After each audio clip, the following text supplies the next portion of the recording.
Let's start the session.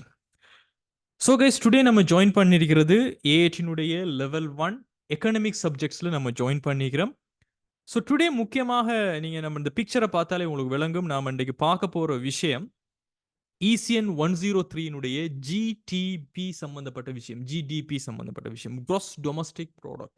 இந்த மொத்த உள்நாட்டு உற்பத்தி என்று சொல்லக்கூடிய வார்த்தை அதிகமாக பயன்படுத்தக்கூடிய ஒரு சப்ஜெக்ட் தான் நாம் இன்றைக்கு பார்க்க போகிறோம்.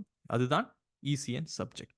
இந்த ECN சப்ஜெக்டை பொறுத்த வரைக்கும் ஸ்டூடெண்ட்ஸ் ஆல்ரெடி நம்மளுடைய பாஸ் பேப்பர் அனாலிசிஸில் நாம பொருளியலினுடைய அடிப்படை எண்ணக்கருக்களில் இருக்கக்கூடிய பாஸ் பேப்பர்ஸ் எல்லாமே நம்ம படிச்சிருந்தோம்.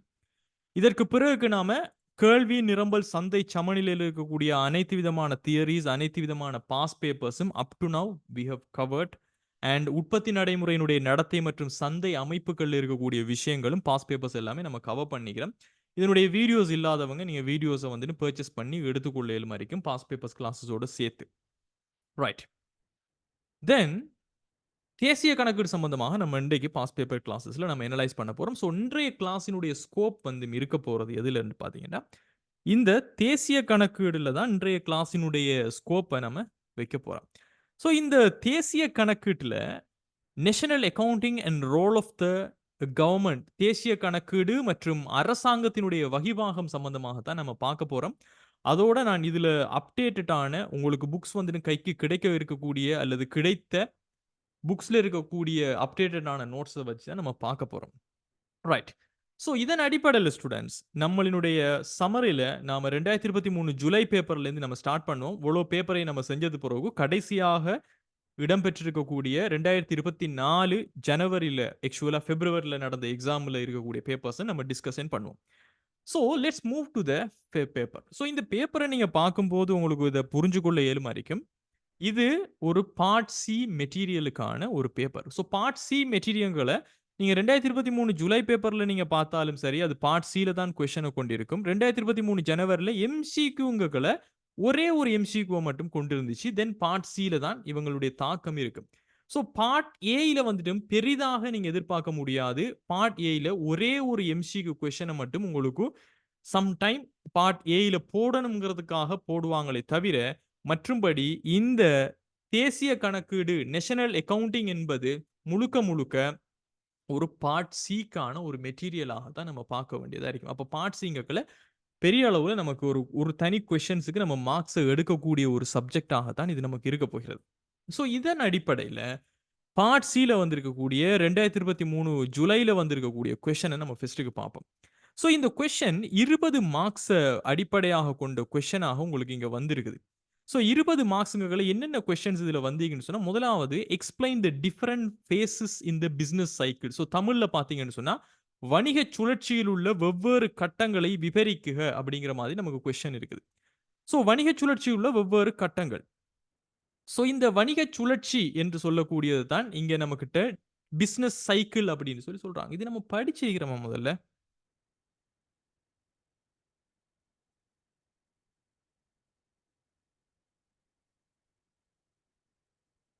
ரைட். வணிக சுழற்சி. எஸ், நாம எல்லா விஷயங்களும் நம்ம படிச்சிருக்கிறோம். வணிக சுழற்சியினுடைய வெவ்வேறு கட்டங்களை விவரிக்க சொல்லிட்டு 4 மார்க்ஸுக்கு இந்த கொஸ்டின் வந்து கேட்கப்பட்டுள்ளது. அதற்கு பிறகு ஒரு வருட கால பகுதிக்கான பொருளாதாரம் ஒன்றினுடைய தேசிய கணக்குகளுடன் தொடர்புடைய பின்வரும் அனுமான தரவுகள் உங்களுக்கு தரப்பட்டுள்ளன என்று சொல்லி கொஸ்டின் வந்து இருக்குது. இதுல ரூபா மில்லியன்கள்ல நமக்கு தரப்பட்டுள்ளது. இதுல ஊழியர்களினுடைய நட்டஈடு 4,200 மில்லியன், மொத்த தொழிற்பாட்டு மிகை 3,600 மில்லியன், கலப்பு வருமானம் 1,800 மில்லியன், பிற வரிகள் கழித்த உற்பத்தி மீதான மானியங்கள் 600 மில்லியன், நிகர வெளிநாட்டு முதன்மை வருமானம் 300 மில்லியன், உற்பத்தி மற்றும் இறக்குமதிகள் மீதான நிகர வரிகள்னு சொல்லி ஏதோதெல்லாம் சொல்லிக்கிறாங்க. அண்ட் ஹியர் ஆல்சோ நீங்க இங்கிலீஷ்ல பாத்தீங்கன்னு சொன்னா compensation of employees 4,200 million and gross operating surplus 3,600 million and mixed income, other taxes, less subsidies on production, net foreign primary income and net taxes on production and imports. இந்த மாதிரி உங்களுக்கு இங்க தரவுகள் வந்து தரப்பட்டுள்ளது. இப்போ இந்த தரவுகளின் அடிப்படையில் படிச்சவங்க சொல்லுங்க, நாம இந்த தேசிய கணக்கீட்டை நம்ம தயாரிக்கும் போது 3 அப்ரோச்ல நம்ம தயாரிக்கலாம். 3 அப்ரோச் நம்ம போக முடியும்னு நான் சொல்லியிருந்தேன். யாருக்காவது நினைவு இருக்குதா? Anyone here? இந்த நேஷனல் அக்கவுண்டிங்க வந்து நாம 3 தலைப்புகளுக்கு கீழ நம்மளால தயாரிக்க முடியும் அப்படின்னு நான் சொல்லிக்கிறேன். யாருக்கு நினைவு இருக்குது?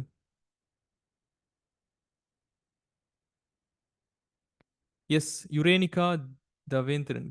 செலவு, வருமானம் மற்றும் உற்பத்தி. கரெக்ட். எக்ஸ்பெண்டிச்சர் அப்ரோச் ஒன்று இருக்குது, இன்கம் அப்ரோச் ஒன்று இருக்குது, ப்ரொடக்ஷன் அப்ரோச்னு சொல்லி 3 அணுகுமுறைகள்ல நாம இத தயாரிக்கலாம். உற்பத்தி அணுகுமுறை, வருமான அணுகுமுறை, செலவு அணுகுமுறை என்று சொல்லி 3 அணுகுமுறைகள நம்ம தயாரிக்கலாம். Yes, you are great. So, இங்க தரப்பட்டிருக்கிற தகவல்கள் எந்தக்குரிய தகவல்கள்? இதை யாரு சொல்ல முடியும்?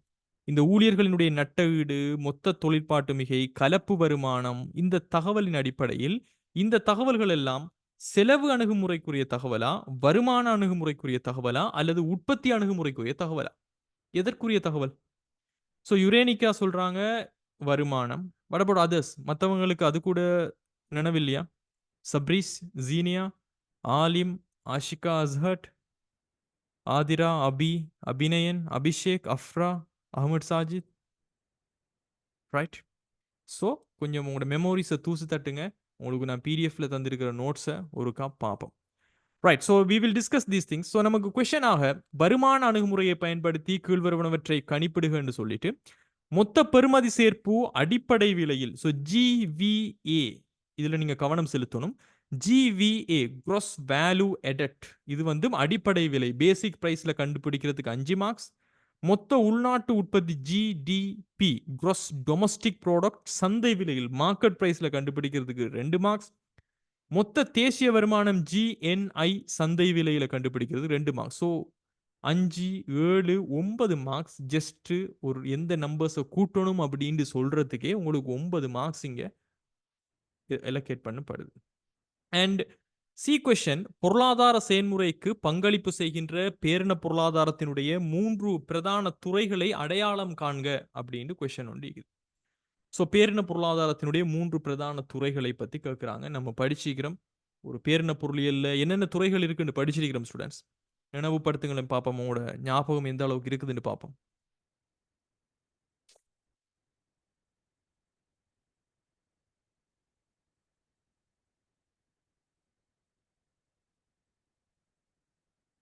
பேரின பொருளியல் துறைகள்.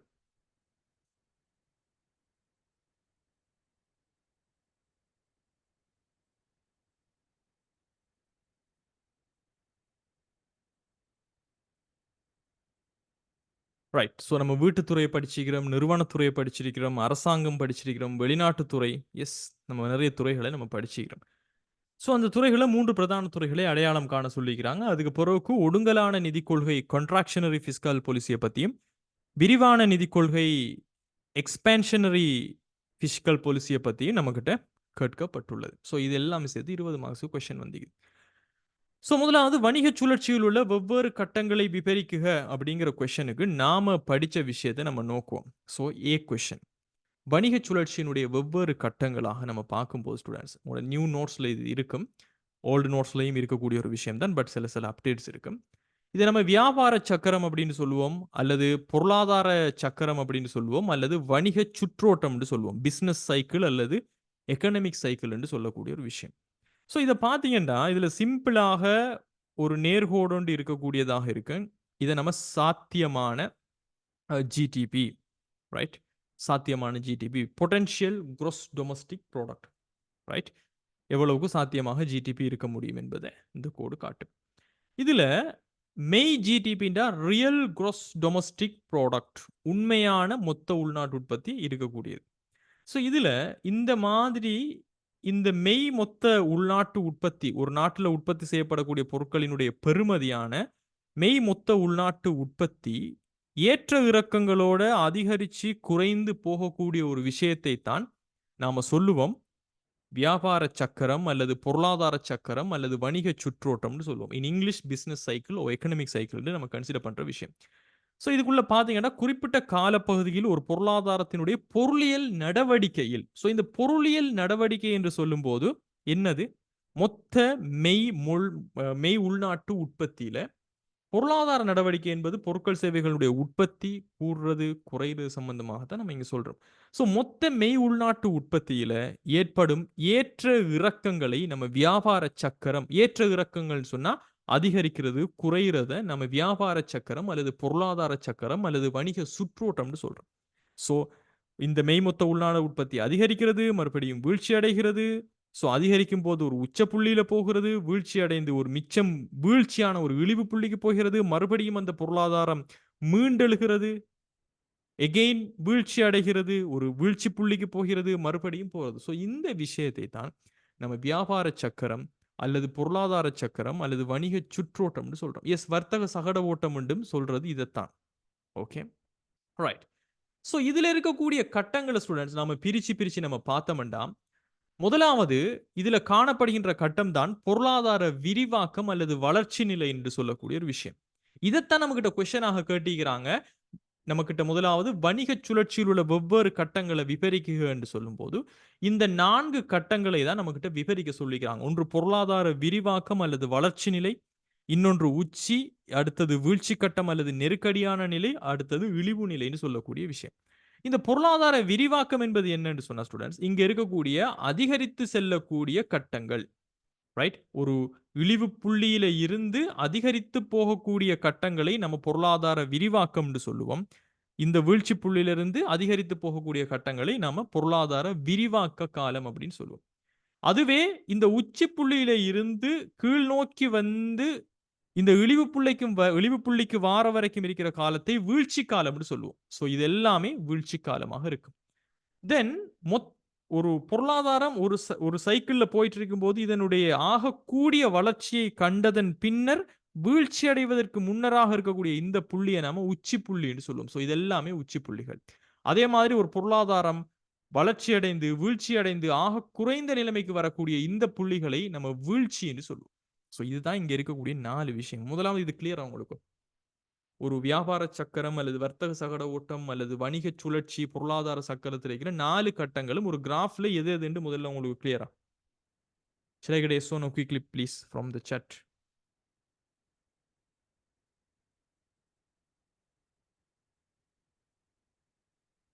Right? Right? So இந்த பகுதி விரிவாக்கம், then உச்சி, then வீழ்ச்சி காலம், then இழிவு புள்ளி, then again விரிவாக்க காலம் and உச்சி புள்ளி, then again வீழ்ச்சி, பொருளாதார சுருக்கம் அப்படின்னு சொல்லக்கூடியது டிக்ளைனிங் ஸ்டேஜ், வீழ்ச்சி காலம், தென் வீழ்ச்சி புள்ளி, தென் விரிவாக்க காலம். சிம்பிளா இதுதான் விஷயம்.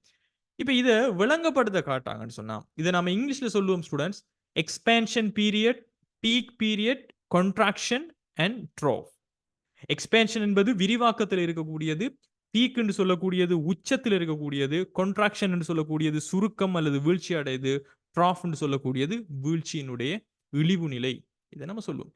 ஸோ இதுல இது ஒவ்வொன்றும் என்னன்னு சொல்லி நோமலான ஒரு விளக்கம் உங்களுக்கு தெரிஞ்சிருக்கணும். ஸோ நம்மளோட புக்ல இருக்கக்கூடிய விளக்கத்தை பாருங்க. பொருளாதாரத்தினுடைய விரிவாக்க கட்டம் அப்படின்னு சொல்லக்கூடிய எக்ஸ்பேன்ஷன் பீரியட் என்னன்னு சொல்லப்பட்டீங்கன்னா a period of growing economic activity, increasing employment and rising consumer confidence. Right? பொருளாதார நடவடிக்கைகள் வளர்ச்சி அடைந்து செல்லும் காலப்பகுதி. பொருளாதார நடவடிக்கைகள் என்பது என்ன? பொருட்கள் சேவைகளினுடைய உற்பத்தியாக நம்ம பொதுவாக சொல்றோம். மொத்த உள்நாட்டு உற்பத்தி, மெய்மொத்த உள்நாட்டு உற்பத்தியை சொல்றோம். ஸோ பொருளாதார நடவடிக்கைகள் வளர்ச்சி அடைந்து செல்லக்கூடிய ஒரு காலப்பகுதி. இங்கு வேலை வாய்ப்புகள் அதிகரித்து காணப்படும், நுகர்வோரினுடைய நம்பிக்கை அதிகரிக்கும் சொல்லி சிம்பிளா நான் உங்களுக்கு நோட்ஸை முடிச்சிருக்கிறேன். So a period of growing economic activity, increasing employment and rising consumer confidence சொல்லி நான் உங்களுக்கு சிம்பிளா நோட்ஸை வச்சுக்கிறேன். ஸோ இதனுடைய அர்த்தம் என்னென்ன ஸ்டூடெண்ட்ஸ்? உற்பத்தி அதிகரிக்கும். இந்த காலப்பகுதியில் உற்பத்தி அதிகரிக்கும், வேலை வாய்ப்பு அதிகரிக்கும்.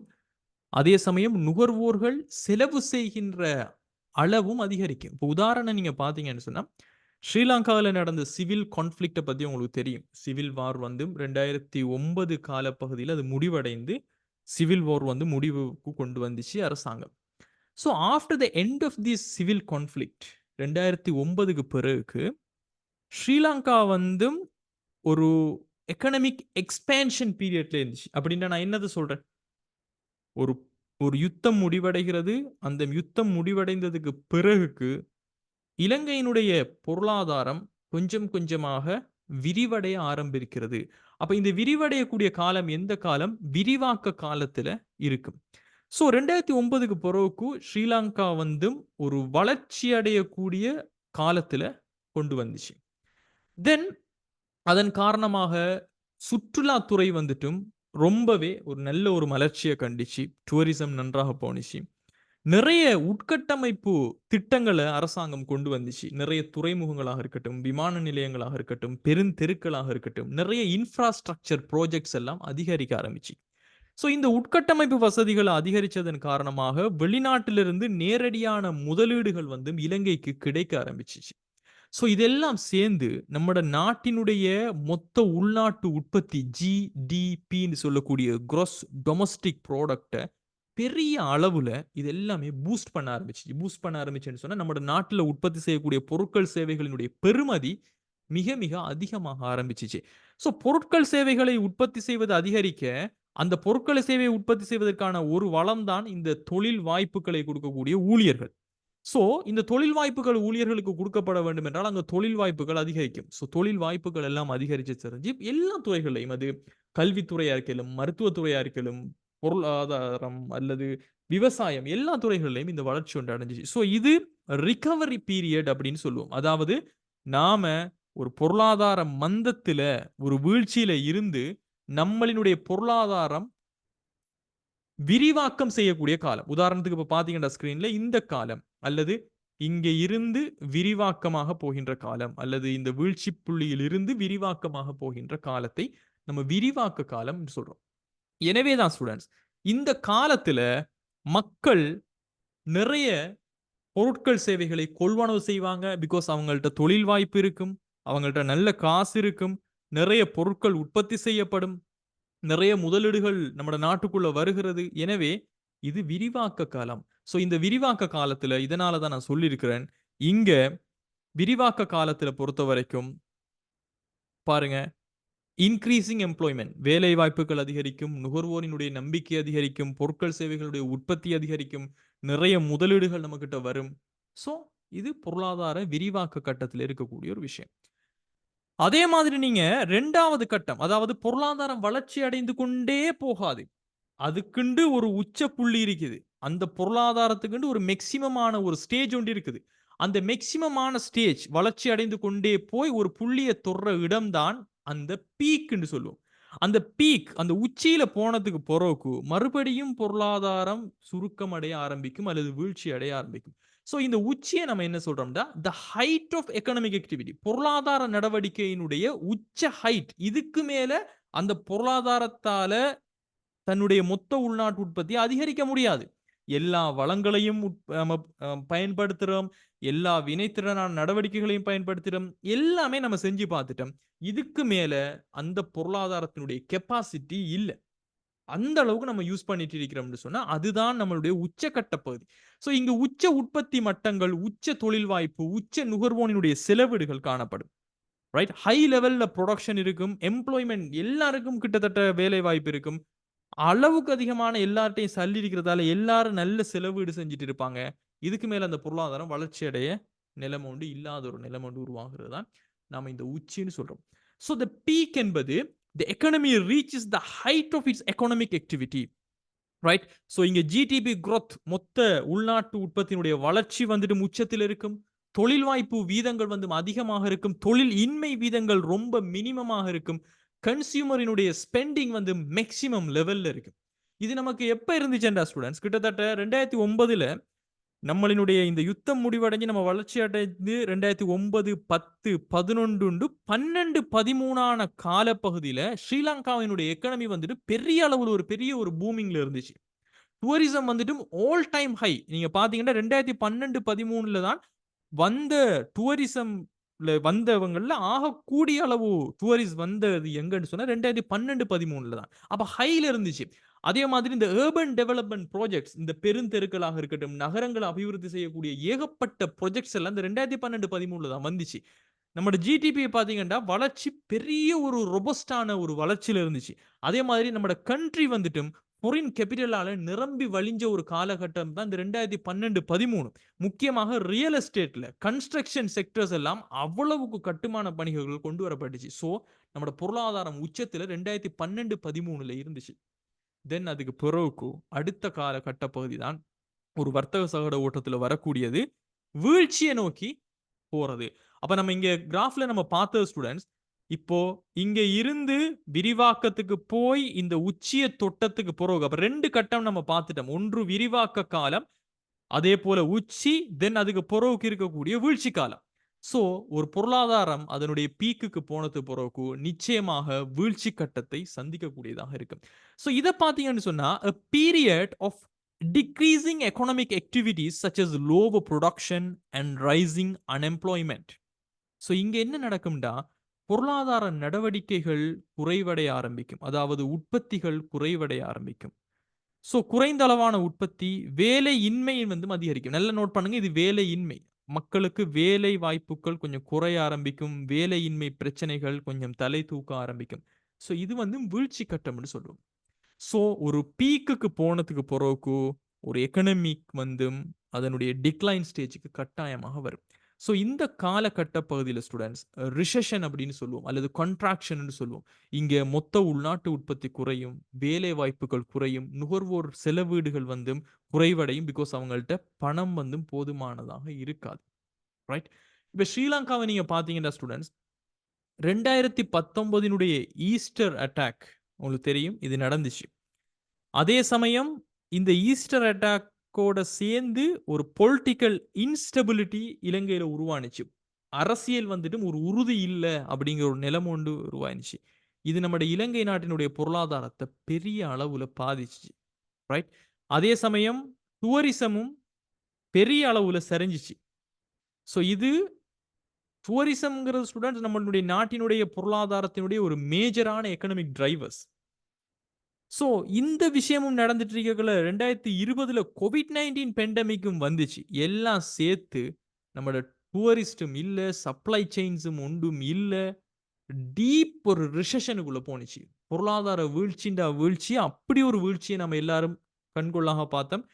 எத்தனை பேர் பொருட்களுக்கு லைன்ஸ்ல நின்றோம்ங்கிற கதையெல்லாம் நமக்கு எல்லாருக்குமே தெரியும். பட் அந்த வீழ்ச்சி இருந்தாலும், அந்த வீழ்ச்சி ஒரு கட்டத்துக்கு வந்து அதனுடைய ட்ராப் புள்ளியில இருக்கும். ட்ராப் அப்படின்னு சொல்லக்கூடியதான் அதனுடைய இழிவு நிலை. ரைட்? ஸோ எந்த அளவுக்கு நம்ம கஷ்டப்பட்டோமோ, அந்த அளவுக்கு கூடுதலாக நம்ம கஷ்டப்பட்ட நிலைமை. இதுக்கு மேல நம்மோட பொருளாதாரம் வீழ்ச்சி அடையறதுக்கு ஒன்றுமே இல்லங்கிற ஒரு நிலைமை வந்துச்சு. அதத்தான் நம்ம இழிவு புள்ளின்னு சொல்றோம்.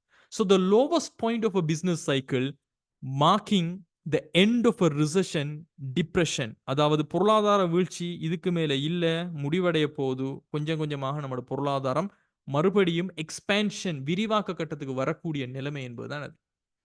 ஸோ வியாபார சக்கரத்தினுடைய இழிவு புள்ளி, பொருளாதார பின்னடைவினுடைய இறுதி புள்ளி, இப்புள்ளியிலிருந்து தான் பொருளாதார வீழ்ச்சி, பொருளாதார வளர்ச்சியாக மாற்றமடையும். அதாவது இந்த புள்ளிகள்ல இருந்து தான் மறுபடியும் அது வளர்ச்சி கட்டத்தை நோக்கி போகக்கூடியதாக மாறக்கூடிய கட்டத்தை தான் நம்ம சொல்றோம். ஸோ இந்த கட்டத்தை நம்ம ட்ராப் அப்படின்னு சொல்லி நம்ம இங்கிலீஷ்ல சொல்றோம். ரைட்? ஸோ ஸ்டூடண்ட்ஸ் இந்த ஒவ்வொரு காலகட்ட பகுதியும் நம்முடைய இலங்கையை பொறுத்த வரைக்கும் ஒரு டைனமிக் நேச்சர், இலங்கையினுடைய ஸ்ரீலங்கன் எக்கனமியினுடைய ஒரு டைனமிக் நேச்சரை இந்த 3 கட்டங்களும் சொல்லுது. ஸோ எந்த அளவுக்கு எக்ஸ்டர்னலாக இருக்கக்கூடிய ஈவெண்ட்ஸ், வெளியாலிருந்து நமக்கு நம்ம நாட்டுக்கு நடக்கக்கூடிய நடவடிக்கைகளாக இருக்கட்டும், அல்லது நம்ம நாட்டில இடம்பெறக்கூடிய பொருளாதார கொள்கைகள் எந்த அளவுக்கு இந்த பொருளாதார வளர்ச்சி, வீழ்ச்சி, அதனுடைய உச்சம், அதனுடைய டிராஃப்ட் நிலைமைக்கு நம்மள கொண்டு போகும்ங்கிறத உங்களுக்கு விளங்கியிருக்கும். ஸோ இதுல முக்கியமாக நமக்கு இந்த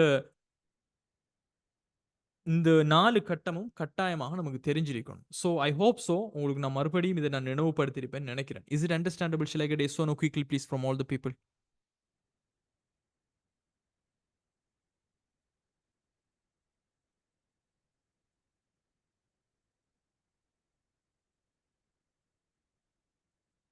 Give me yes in the chat if you have understand these 4 phases of economic cycle or business cycle.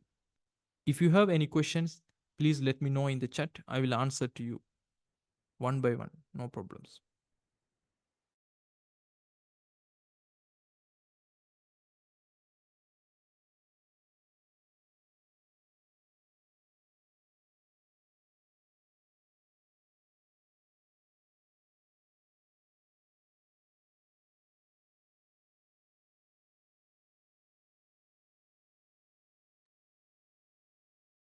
Thanks Anushkanth Selvaraj. இப்பதான் ஃபர்ஸ்ட்டா படிக்கிறீங்க. Full clear. Thank you.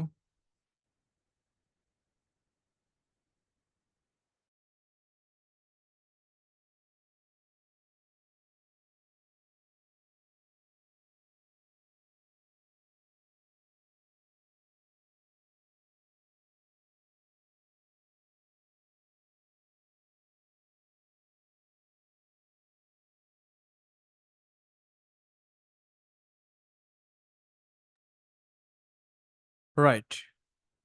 So let's move to the summary of this session. So இந்த செஷன்ல students நம்மளுடைய புக்ஸ்ல நீங்க பார்த்தீங்கன்னு சொன்னா, you will have this summary. நம்மளோட புக்ல உங்களுக்கு நோட்ஸ்ல வந்து இருக்கக்கூடிய இந்த சம்மரிய பார்த்தீங்கன்னு சொன்னா நான் சொல்லியிருப்பேன். இந்த விரிவாக்க காலப்பகுதியில பார்த்தீங்கன்னா, மொத்த கேள்வி வந்து அதிகரிக்கும்னு நான் சொல்லியிருப்பேன். இது ஏன்னு சொல்லிடுமா?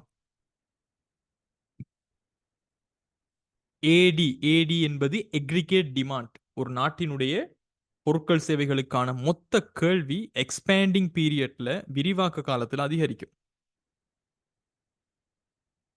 அதுக்கு காரணம் என்ன தெரியுமா? பிகாஸ் நுகர்வோர்கள் அதிகமாக செலவீடு செய்றாங்க.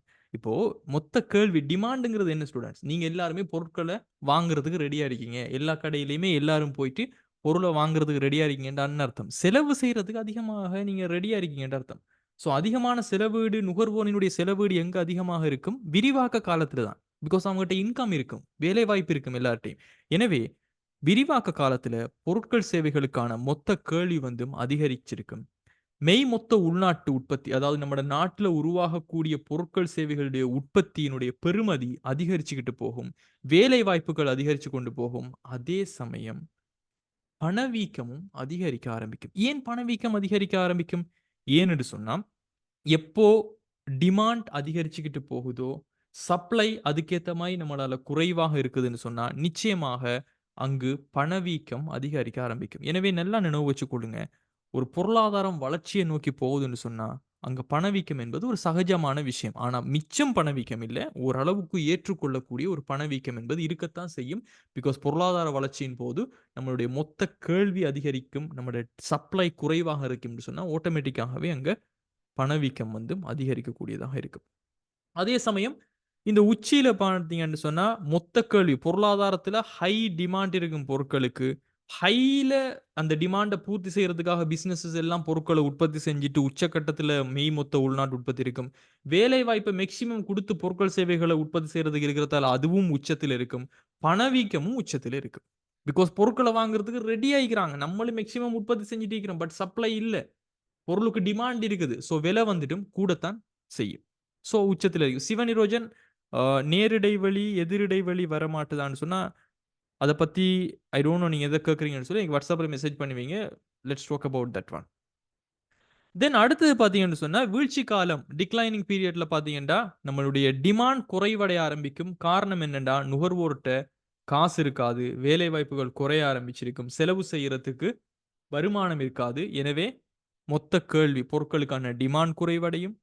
அதே சமயம் இங்க மக்கள் அதிகமான பொருட்களை வாங்குறதுக்கு டிமாண்ட் இல்லாத போது, நிறுவனங்கள் பொருட்களை உற்பத்தி செய்யாது. எனவே மொத்த உள்நாட்டு உற்பத்தி குறைவடைய ஆரம்பிக்கும்.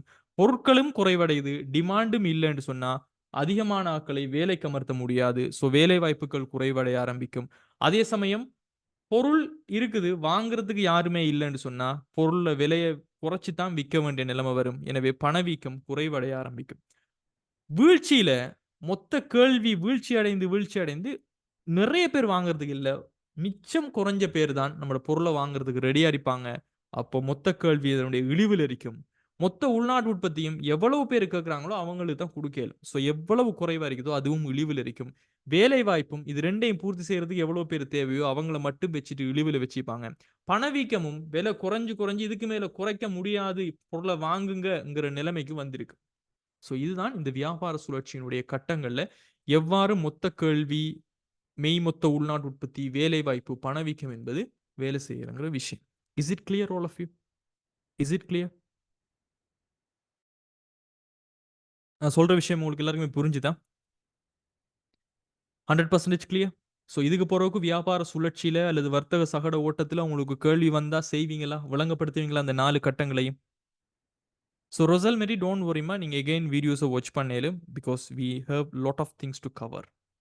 Okay, so I hope so guys you are with me. So உங்களுடைய பாஸ் பேப்பர்ஸில் இருக்கக்கூடிய கீழே வந்திருக்கக்கூடிய ஆன்சரை பார்த்தீங்கன்னா சிம்பிளாக சொல்லிப்பாங்க பாருங்கள். வணிக சுழற்சியானது பொருளாதாரத்தின் பொருளாதார வளர்ச்சி மற்றும் சுருக்கத்தின் தொடர்ச்சியான வடிவத்தை குறிக்கிறது. கீழே விளக்கப்பட்டுள்ளபடி இது பொதுவாக 4 கட்டங்களை கொண்டுள்ளதுன்னு சொல்லி நம்ம சொன்ன விஷயத்தை சொல்லிட்டு 4 கட்டங்களை சொல்லிக்கிறாங்க. வளர்ச்சியில் பார்த்தீங்கன்னா இந்த கட்டம் ஒரு தொடர்ச்சியான பொருளாதார வளர்ச்சியின் காலத்தை குறிக்கிறது. வணிக சுழற்சியின் முந்தைய குறைந்த புள்ளி, அதாவது குறைந்த புள்ளியில இருந்து தான் வளர்ச்சி அடையுங்கிறத சொல்றாங்க. தொடர்ச்சியாக பொருளாதார வளர்ச்சி இருக்கும். ஸோ இந்த விரிவாக்கத்தின் போது ஜிடிபி, அதாவது மொத்த உள்நாட்டு உற்பத்தி, வேலை வாய்ப்பு, நுகர்வோர் செலவு போன்ற பொருளாதார குறிகாட்டிகள் உயர்ந்து காணப்படும். பிகாஸ் ஏற்கனவே நான் சொன்ன விஷயங்கள் தான். தென் வணிகங்கள் பொருட்கள் மற்றும் சேவைகளுக்காக அதிகரித்த கேள்வியை அனுபவிக்கிறது. பிகாஸ் மொத்த கேள்வி அதிகத்திலேக்கும் இன்னும் அதிக உற்பத்தி மற்றும் முதலீட்டுக்கு வழிவகுக்கிறது. இந்த கட்டத்தில் உத்தம நம்பிக்கையும் நிலவுகிறது. So this is something draw பண்ண முடியும்னா ஜஸ்ட் கையால் கீறுறது தான். இது ஒரு பெரிய ஒரு ட்ராவிங் ஒன்று இல்லை ஸ்டூடெண்ட்ஸ். அதே மாதிரி உச்சத்தில் சொல்றாங்க பாருங்க. உச்சம் என்பது வணிக சுழற்சியினுடைய மிக உயர்ந்த புள்ளி. அங்கு பொருளாதார செயல்பாடு அதனுடைய அதிகபட்ச நிலையில் இருக்கும். வலுவான ஒரு ஜிடிபி வளர்ச்சி, குறைந்த வேலையின்மை, அதிக அளவிலான நுகர்வோர் மற்றும் வணிக நம்பிக்கை ஆகியவற்றால் வகைப்படுத்தப்படுகிறது. கேள்வி வளங்களை விஞ்சும் போது பணவீக்க அழுத்தங்கள் உருவாக தொடங்கலாம்.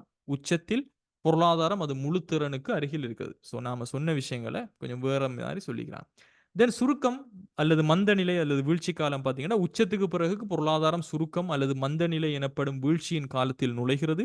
பொருளாதார நடவடிக்கையினுடைய ஒப்பந்தங்கள், மொத்த உள்நாட்டு உற்பத்தி எல்லாம் குறையும். வேலையின்மை அதிகரிக்கும். நுகர்வோர் மற்றும் வணிகர்களுக்கு நம்பிக்கை குறைய ஆரம்பிக்கும். முதலீடு மற்றும் நுகர்வோர் செலவினங்கள் சரிவடையும். மற்றும் வணிகங்கள் உற்பத்தியை குறைத்து குறைந்த கேள்வியை சமாளிக்க தொழிலாளர்களை பணி நீக்கம் செய்யலாம். நான் சொன்ன விஷயங்களை சொல்லிக்கிறாங்க. தென் தாழ்ந்த புள்ளி அல்லது இழிவு புள்ளியில இது வணிக சுழற்சியினுடைய மிக குறைந்த புள்ளியை குறிக்கிறது. இதுல குறைந்தபட்ச பொருளாதார செயல்பாடு, அதிகமாக வேலையின்மை, மனச்சோர்வடைந்த நுகர்வோர்கள், வணிக உணர்வெல்லாம் நல்லா இருக்காது. எவ்வாறாயினும் பொருளாதாரம் மீண்டும் விரிவாக்க கட்டத்தை நோக்கி நகரத் தொடங்கும் திருப்பு முனையும் இது குறிக்கிறது. சிம்பிளா நம்ம சொன்ன விஷயங்களை சொல்லிக்கிறாங்க. ஸோ இந்த 4 கட்டங்கள், அதோட நான் கடைசியாக சொன்ன சமரி உங்களுக்கு தெரிஞ்சிருக்குமாக இருந்தால் இந்த கேள்விக்கு சிம்பிளா நீங்க ஆன்சர் பண்ண முடியும். ஸோ உங்களுக்கு இப்ப நம்பிக்கை இருக்கிற ஸ்டூடெண்ட்ஸ், வணிக சுழற்சி சம்பந்தப்பட்ட கேள்வி 100% நான் சொன்ன விஷயங்கள் உங்களுக்கு புரிஞ்சுதா? ரவீந்திரன் சிவனுஜா, என்னுடைய வாட்ஸ்அப் நம்பர் உங்கள்கிட்ட இருக்குன்னு நினைக்கிறேன். If you are not in the group also please join. குரூப்பில் யார் சரி இல்லைன்னு சொன்னால் குரூப்பில் ஜாயின் பண்ணுங்க. வீடியோஸை நீங்கள் எடுத்துக்கோங்க. It will be helpful to you. உங்களுக்கு ஃபுல்லாகவே இது வரைக்கும் நடந்த எல்லா கிளாஸ் வீடியோஸையும் நீங்கள் பார்த்துக்கொள்ள முடியுமா இருக்கும். There is no much payments also. நீங்கள் லெவல் 1 ஒரு சப்ஜெக்ட் ஜஸ்ட் 1500 பேமெண்ட் பண்ணிவிட்டு எடுத்துக்கொள்ள இயலும் இருக்கும். Right. So I will send the group links. If you are not in the group, please join all of you.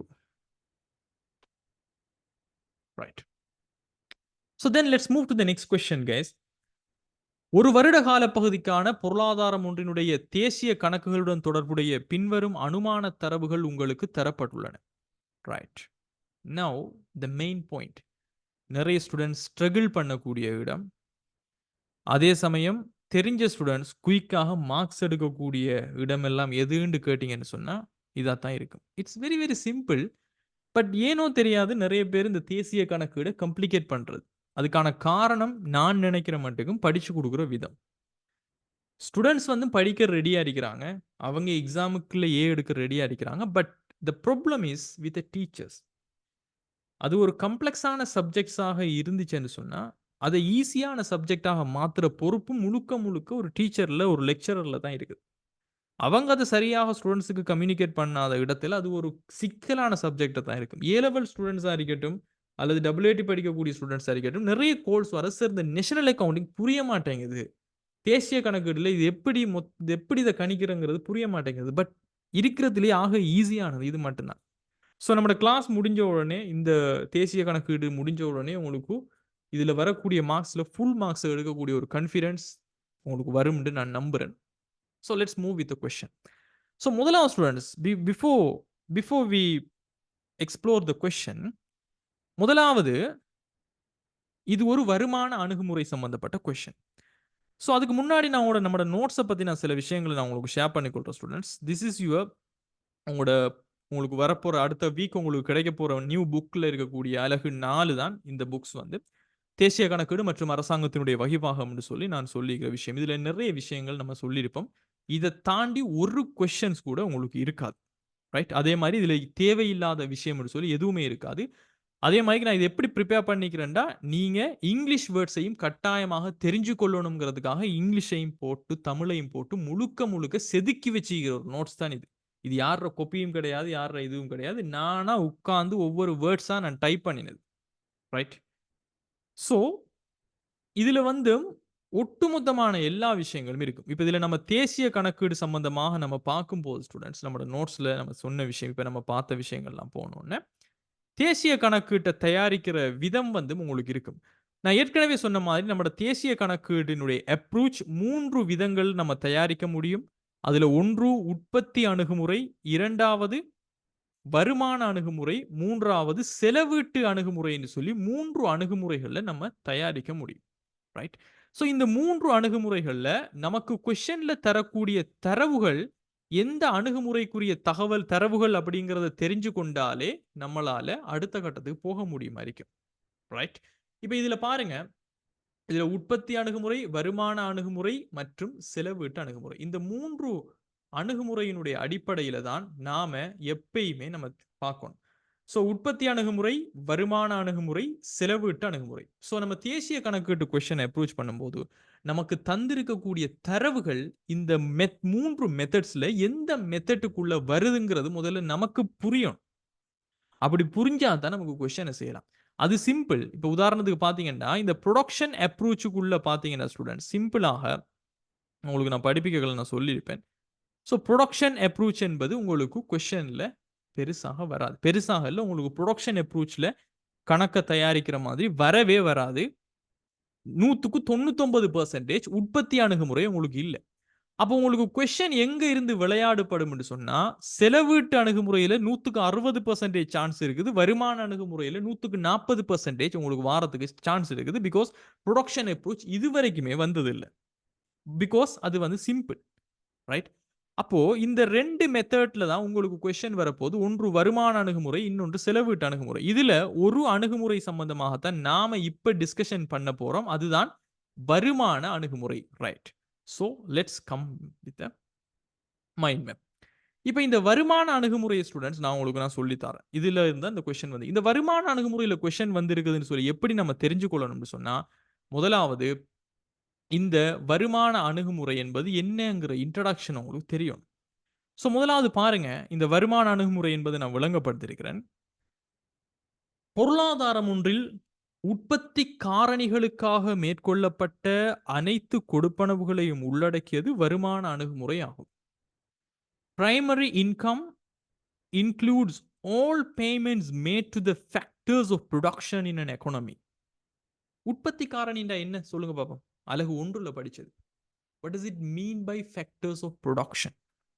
உற்பத்தி காரணி என்றால் என்ன? I need answer. Students, it should be an interactive class. Right? நீங்களும் பேசணும், நானும் பேசணும். I need your contribution in the chat. உற்பத்தி காரணினா என்னன்னு படிச்சிக்கிறோம்.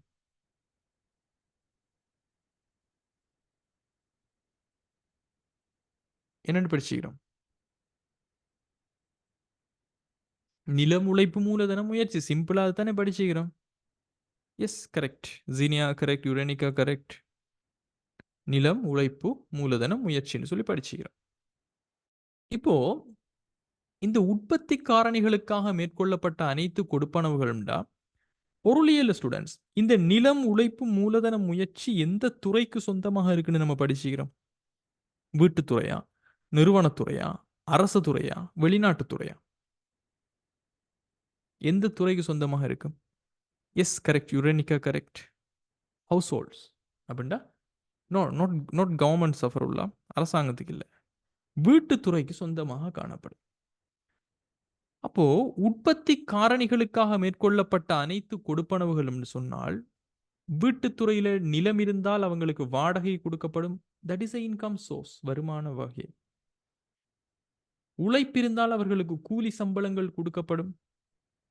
மூலதனம் இருந்தால் அவங்களுக்கு வட்டி வருமானம் என்கின்ற ஒரு சோர்ஸ் ஆஃப் இன்கம் இருக்கும். முயற்சியாண்மை இருந்தால் அவங்களுக்கு லாபம் என்பது ஒரு சோர்ஸ் ஆஃப் இன்கமாக இருக்கும். So all the payments made to the factors of production, உற்பத்தி காரணிகளுக்காக கொடுக்கப்படுகின்ற பெறுமதி தான் என்ன, ஒரு நாட்டினுடைய வருமானமாக நம்ம சொல்ல முடியுமா இல்லையா? இதுதான் இன்கம் அப்ரோச்சுக்குள்ள நம்ம கொண்டு வரோம். It represents the income earned by the resources or assets contributed to the production process.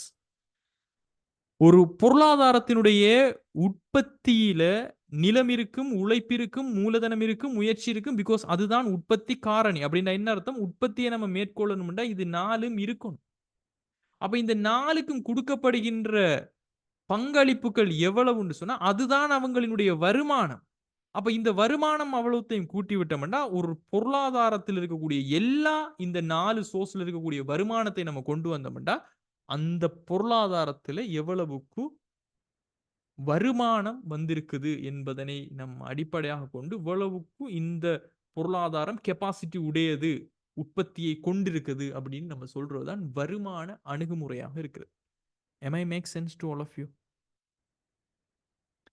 So நாம இங்க மொத்த உள்நாட்டு உற்பத்தியை அல்லது தேசிய வருமானத்தை நம்ம அளவிடுவதன் மூலமாக ரைட் நம்ம என்ன செய்யறோம், டோட்டல் இன்கம் எவ்வளவுக்கு இந்த உற்பத்தி காரணிகளால ஒரு குறித்த காலப்பகுதியில வருமானத்தை உழைச்சு கொண்டாங்க என்பதை நம்ம பார்க்கிறோம்.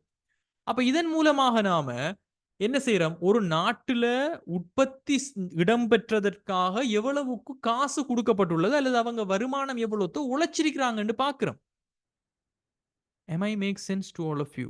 உங்களுக்கு இன்கம் அப்ரோச்னா நான் என்ன சொல்றேன்னு உங்களுக்கு புரியுதா? வருமானம் சைட்ல இருந்து நாம என்னத்த கல்குலேஷன் பண்றோம்ங்கிறது புரியுதா? Yes or no please, quickly please. I need answer from all the people. Then only I can understand whether I'm making sense to you or not through my lecturing. Hafsa, did you understand? Afnani, Urenika, Yadar, Vihashini, Vijitamalini, Vidushika, Venusha, Rosal Mary, Yashika, Vidusha, Jalani, Umar, Tajantan, Gobika, Kamshan, Somia, Siranjani, Sivaraja, Sri Janani, Sivanirojan, Sindhu, Shebanki. Right? Great. You all have got the point. Happy? Right. Gobika, stay with me. You will understand the things. Right. இப்போ students இந்த வருமான அணுகுமுறையில 4 விஷயங்களை கொண்டு வராங்க. இங்க டிரெக்டாகவே இப்ப நீங்க நினைக்கலாம், ஓகே சார் அப்ப ஒரு நாட்டுல கொடுக்கப்பட்ட மொத்த வாடகை, ஒரு நாட்டுல மொத்த கொடுக்கப்பட்ட சம்பளம், மொத்தமாக கொடுக்கப்பட்ட வட்டி, மொத்தமாக முயற்சி கொடுக்கப்பட்ட உழைப்பேல் லாபம் எல்லாத்தையும் கூட்டினா அப்ப நமக்கு மொத்த வருமான அடிப்படையில வந்துரும் அப்படின்னு கேட்டீங்கன்னா no. Right? Okay fine Safarullah, no issues அப்படின்னு கேட்டீங்கன்னா நோ, அந்த அப்ரோச் கிடையாது. நாம இங்க முக்கியமாக 4 விஷயங்களை நம்ம கொண்டு வரோம் ஸ்டூடெண்ட்ஸ். நிலமுழைப்பு மூலதன முயற்சின்னு வாடகை வட்டியை நம்ம கூட்டுறது இல்லை. நாம இந்த பிரைமரி இன்கம் சோர்ஸை 4 வகையாக நம்மளுடைய கல்குலேஷனுக்காக கொண்டு வரோம். அதுல ஒன்றுதான் ஊழியர் ஊதியங்கள் அப்படின்னு சொல்லக்கூடிய compensation of employees and operating surplus சொல்லக்கூடிய தொழிற்பாட்டு மிகை அல்லது செயற்பாட்டு மிகை and net taxes on production and imports, உற்பத்தி மற்றும் இறக்குமதி மீதான தேறிய வரி, தென் மிக்ஸ்ட் இன்கம் அப்படின்னு சொல்லக்கூடிய கலப்பு வருமானம் அப்படின்னு சொல்லி நம்ம 4 வகையா கொண்டு வரோம். சார் இது என்னத்துக்கு அப்படின்னு சொன்னா இதுதான் உங்களினுடைய அப்ரோச்சை தீர்மானிக்கக்கூடிய மிக முக்கியமான விஷயம். அப்படின்னு சொன்னா உங்களுக்கு இந்த கொஸ்டின்ல ஸ்டூடெண்ட்ஸ் இப்ப பாருங்க என்ன தந்திருக்கிறாங்க, ஊழியர்களின் நட்டஈடு, மொத்த தொழிற்பாட்டு மிகை, கலப்பு வருமானம், பிற வரிகள் கழித்த உற்பத்தி மீதான மானியங்கள் என்று சொல்லி தரும்போது இது எல்லாமே எந்த அப்ரோச்சுக்கு கீழே இருக்கக்கூடிய பிரேக் டவுன்ஸ், ஊழியர் நட்டஈடு என்று சொல்லக்கூடியது ஊழியரினுடைய ஊதியங்களை, தொழிற்பாட்டு மிகை, இதெல்லாம் இந்த வேர்ட்ஸ் எல்லாம் நம்ம எங்க யூஸ் பண்றோம், வருமான அணுகுமுறையில இதெல்லாம் தான் வருமானம் என்று சொல்லக்கூடியதா நம்ம படிச்சு வச்சிருந்தோம்டா. இதுதான் நம்மளோட கொஸ்டின் பேப்பர்ல இருந்துச்சுன்னு சொன்னா நாம வருமான அணுகுமுறையை வச்சுத்தான் நாம நம்மளுடைய நேஷனல் அக்கவுண்டிங், நேஷனல் இன்கம், தேசிய வருமான கணக்கிட்ட நம்ம செய்ய போறோம். This is the very very important key factor in your examination question. இந்த பாயிண்ட் புரிஞ்சுதா ஸ்டூடெண்ட்ஸ்? நம்ம எந்த அணுகுமுறையில எந்த ஃபார்முலா நமக்கு நினைவுக்கு வரணுங்கிறதுக்கான முதலாவது பாயிண்ட் என்னன்னா, நமக்கு தந்திருக்கிற தரவு செலவீட்டு அணுகுமுறையா வருமான அணுகுமுறையா? பிகாஸ் உங்களுக்கு ஆல்ரெடி நான் சொல்லிட்டேன் ப்ரொடக்ஷன் உங்களுக்கு இல்லைண்டு. அப்ப வருமானமா செலவீட்டு அணுகுமுறையா? ரெண்டுல ஒன்றை தான் நீங்க தீர்மானிக்கணும். அப்ப வெரி சிம்பிள் இல்லையா? இந்த ஊழியர் ஊதியமோ தொழிற்பாட்டு மிகையோ கலப்பு வருமானங்களை பத்தி பேசியிருந்தாங்கன்னு சொன்னா it is income approach. Is it clear? No. முதலாவது சொல்லுங்க இன்னைக்கு. நான் சொன்ன பாயிண்ட் உங்களுக்கு விளங்கிருச்சா? ஷாஃபியாக்கு, Shoraj, Shajitha, Ameer, Saja, Sathurshan, Thavalakshmi, Madhumitha, Thilakshika, Rinasha, Rinash, Rashwin, Janarthanan, Priya, Tharunika, Nusha, Nilshan, Nipsath, Nashath Ahamed, Vithahi, Risa. Okay? Fine. I hope so. So be with me. You will understand the things.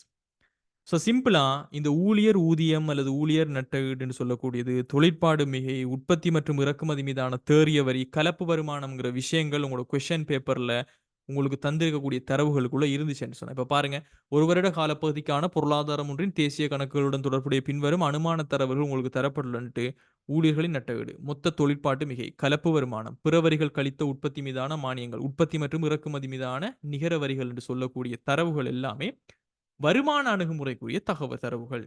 Right. Now let's understand இதெல்லாம் என்னங்கிறத முதல்ல நம்ம புரிஞ்சுக்கொள்ளணும்.